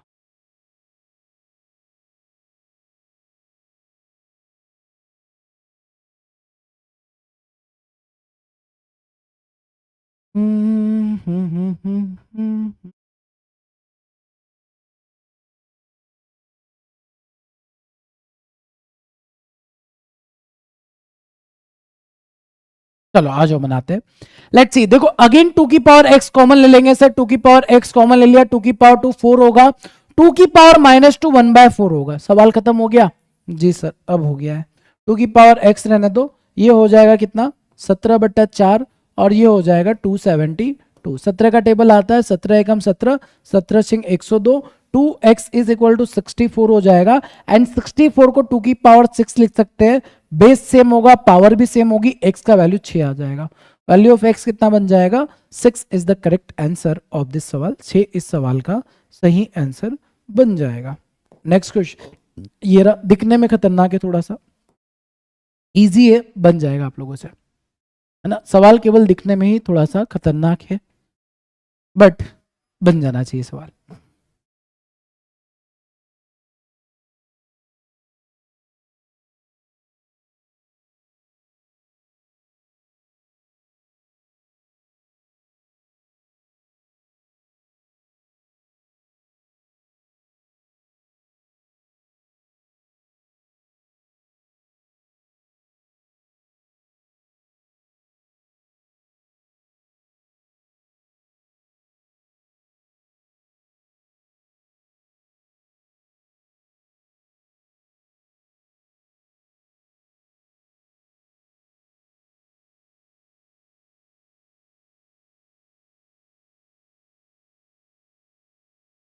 आया आंसर? ऑप्शन नंबर भाई 2 भी आंसर आ रहा, 3 भी आ रहा, 6 भी आ रहा, मल्टीपल आंसर्स क्यों आ रहा है? आ जाओ बेटा। देखो इस सवाल को पहले ध्यान से घूरना है, ऐसे आंखें खोलकर, उसके बाद इसको प्यार से देखना है। प्यार से भी देख लिया, घूर के भी देख लिया। अगर प्यार से मान जाता तो ठीक है, अदरवाइज घूरना है थोड़ा सा। अगर घूरना स्टार्ट किया तो ये समझ में आया 27, 81, 3 और 9। सभी को देखकर समझ में आ गया होगा कि सर यहाँ पर हमारा बेस जो होगा वो 3 होगा, मतलब जितनी भी टर्म्स है उसको 3 की पावर में कन्वर्ट करेंगे। जैसे 9 टू द पावर x को मैं लिख सकता हूँ 3 to the power 2 into x. 3 की पावर 2 9 होगा, उसमें x का मल्टीप्लाई कर दो। इसको लिख सकते हैं 3 की पावर 3, ठीक है सर। और ये कितना हो जाएगा? ऊपर क्या है? 3 है, डिवाइड बाय 5 है। ये 1/5 होता है, ये 3 होता है, ठीक है। 81 जो होता है वो 3 की पावर 4 होता है, डिवाइड बाय ये कितना है? 1/5, 3 टू द पावर 1/5 है। ये थोड़ा खतरनाक है ना, इसको थोड़ा ध्यान से देखना है। बाकी तो सर सब कुछ बढ़िया है। 3 की पावर कितना हो जाएगा, 9/5 हो जाएगा, इंटू 3 की पावर 4 हो जाएगा। सर डिवीजन है, हाँ जी बेटा डिवीजन है तो डिवीजन है ना, डिवीजन को सर मल्टीप्लाई में लिख दूं, लिख दे, तो 3 की पावर 1/5 ऊपर चला जाएगा, क्या बात है बेटा। मैंने अभी पावर को चेंज नहीं किया, मैंने साइन को चेंज किया, डिवीजन को मल्टीप्लाई किया ना। तो ऐसा मत बोलना कि सर 3 की पावर 1/5 को ऊपर लेगा तो माइनस क्यों नहीं किया, मैंने डिवीजन को मल्टीप्लाई में कन्वर्ट किया, साइन चेंज किया तो डिनोमिनेटर वाला वैल्यू न्यूमरेटर में आ जाता है, न्यूमरेटर वाला डिनोमिनेटर में चला जाता है, इसलिए नहीं किया। इज इक्वल टू 3 की पावर 2x हो जाएगा। अब इनको सबको ऐड कर दो यार, 9 10 4 14, 9 10 और 4 14 ही हो रहा है क्या, मल्टीप्लाई में एडिशन ही हो रहा है ना ये।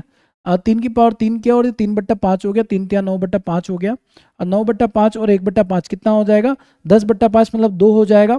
ये दोनों का सम करोगे तो ये 2 बन जाएगा, 2 + 4 कितना हो जाएगा 6, 3 to the power 6 is equal to 3 to the power 2x हो जाएगा, बेस सेम होगा पावर भी सेम होगा, 6 इज इक्वल टू 2x हो जाएगा। सो x का वैल्यू कितना बन जाएगा, 3 बन जाएगा। 3 is the correct answer of this सवाल, 3 इस सवाल का सही आंसर हो जाएगा। क्लियर है, चलिए तो आगे बढ़ते हैं, नेक्स्ट क्वेश्चन पर आते हैं। अगला सवाल ये आप सभी के होमवर्क के लिए रहेगा, गृह कार्य है आप लोगों के लिए, है ना। गृह कार्य में थोड़ा सा कठिन कार्य आपको मिला है, घर जाकर सर्ट्स एंड इंडाइसेस को थोड़ा देखना है, उसका रिवीजन करना है, और रिवीजन हो जाता है उसके बाद ये सवाल को देखना है। देखिए सिंप्लीफिकेशन में जितने भी वैरायटीज, जितने भी टाइप्स हो सकते हैं वो सारे के सारे एक ही सेशन में हम लोगों ने कंप्लीट कर लिए है। अब आप लोग है ना इस सेशन को सेव भी कर लेना अपने पास, है ना, या डाउनलोड करके रख लेंगे, ज़्यादा बेटर रहेगा कि कभी भी फ्यूचर में सिंप्लीफिकेशन में दिक्कत आती है, सेशन का एक बार रिवाइज करना। एंड इसका पीडीएफ आपको टेलीग्राम चैनल पे मिल जाएगा, वहाँ से पीडीएफ डाउनलोड करके अपने पास रख सकते हैं और थोड़ी प्रैक्टिस कर लेना। और इसके बाद ना डेली सिंप्लीफिकेशन का प्रैक्टिस करते रहना है, करते रहना है, आप सिंप्लीफिकेशन में एकदम प्रो बन जाएंगे। प्रैक्टिस करने के लिए आप डेली 8 बजे हमारा मॉक मास्टर का क्लास होता है, उसको कंटिन्यू कर सकते हैं, ऑटोमेटिक आपका प्रैक्टिस होते रहेगा, ठीक है। तो सिंप्लीफिकेशन में इसके बाहर कुछ नहीं होगा, जो भी जितने भी टाइप हो सकते हैं सारे हम लोगों ने कंप्लीट कर दिए।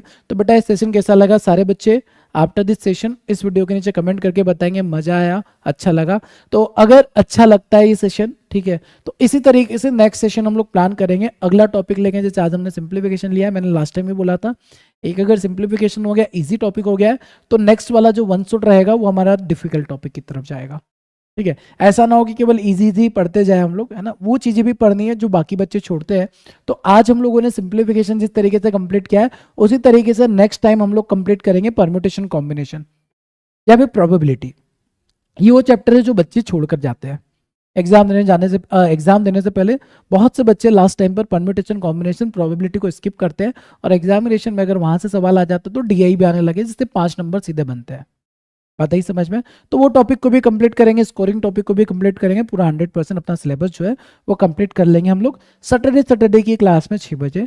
अब आपका 2025 का कैलेंडर भी जनवरी में आ जाएगा, 2025 के एग्जामिनेशन बैंकिंग स्टार्ट हो जाएंगे, तो एग्जामिनेशन से पहले अपनी तैयारी पूरी कर लेते हैं हम लोग, ठीक है। चलिए बाकी मिलते हैं अपने नेक्स्ट सेशन में, तब तक के लिए सभी अपना ध्यान रखेंगे, एंड बाकी हम मिलेंगे मंडे को रात 8 बजे। Thank you so much, bye bye, take care and good night.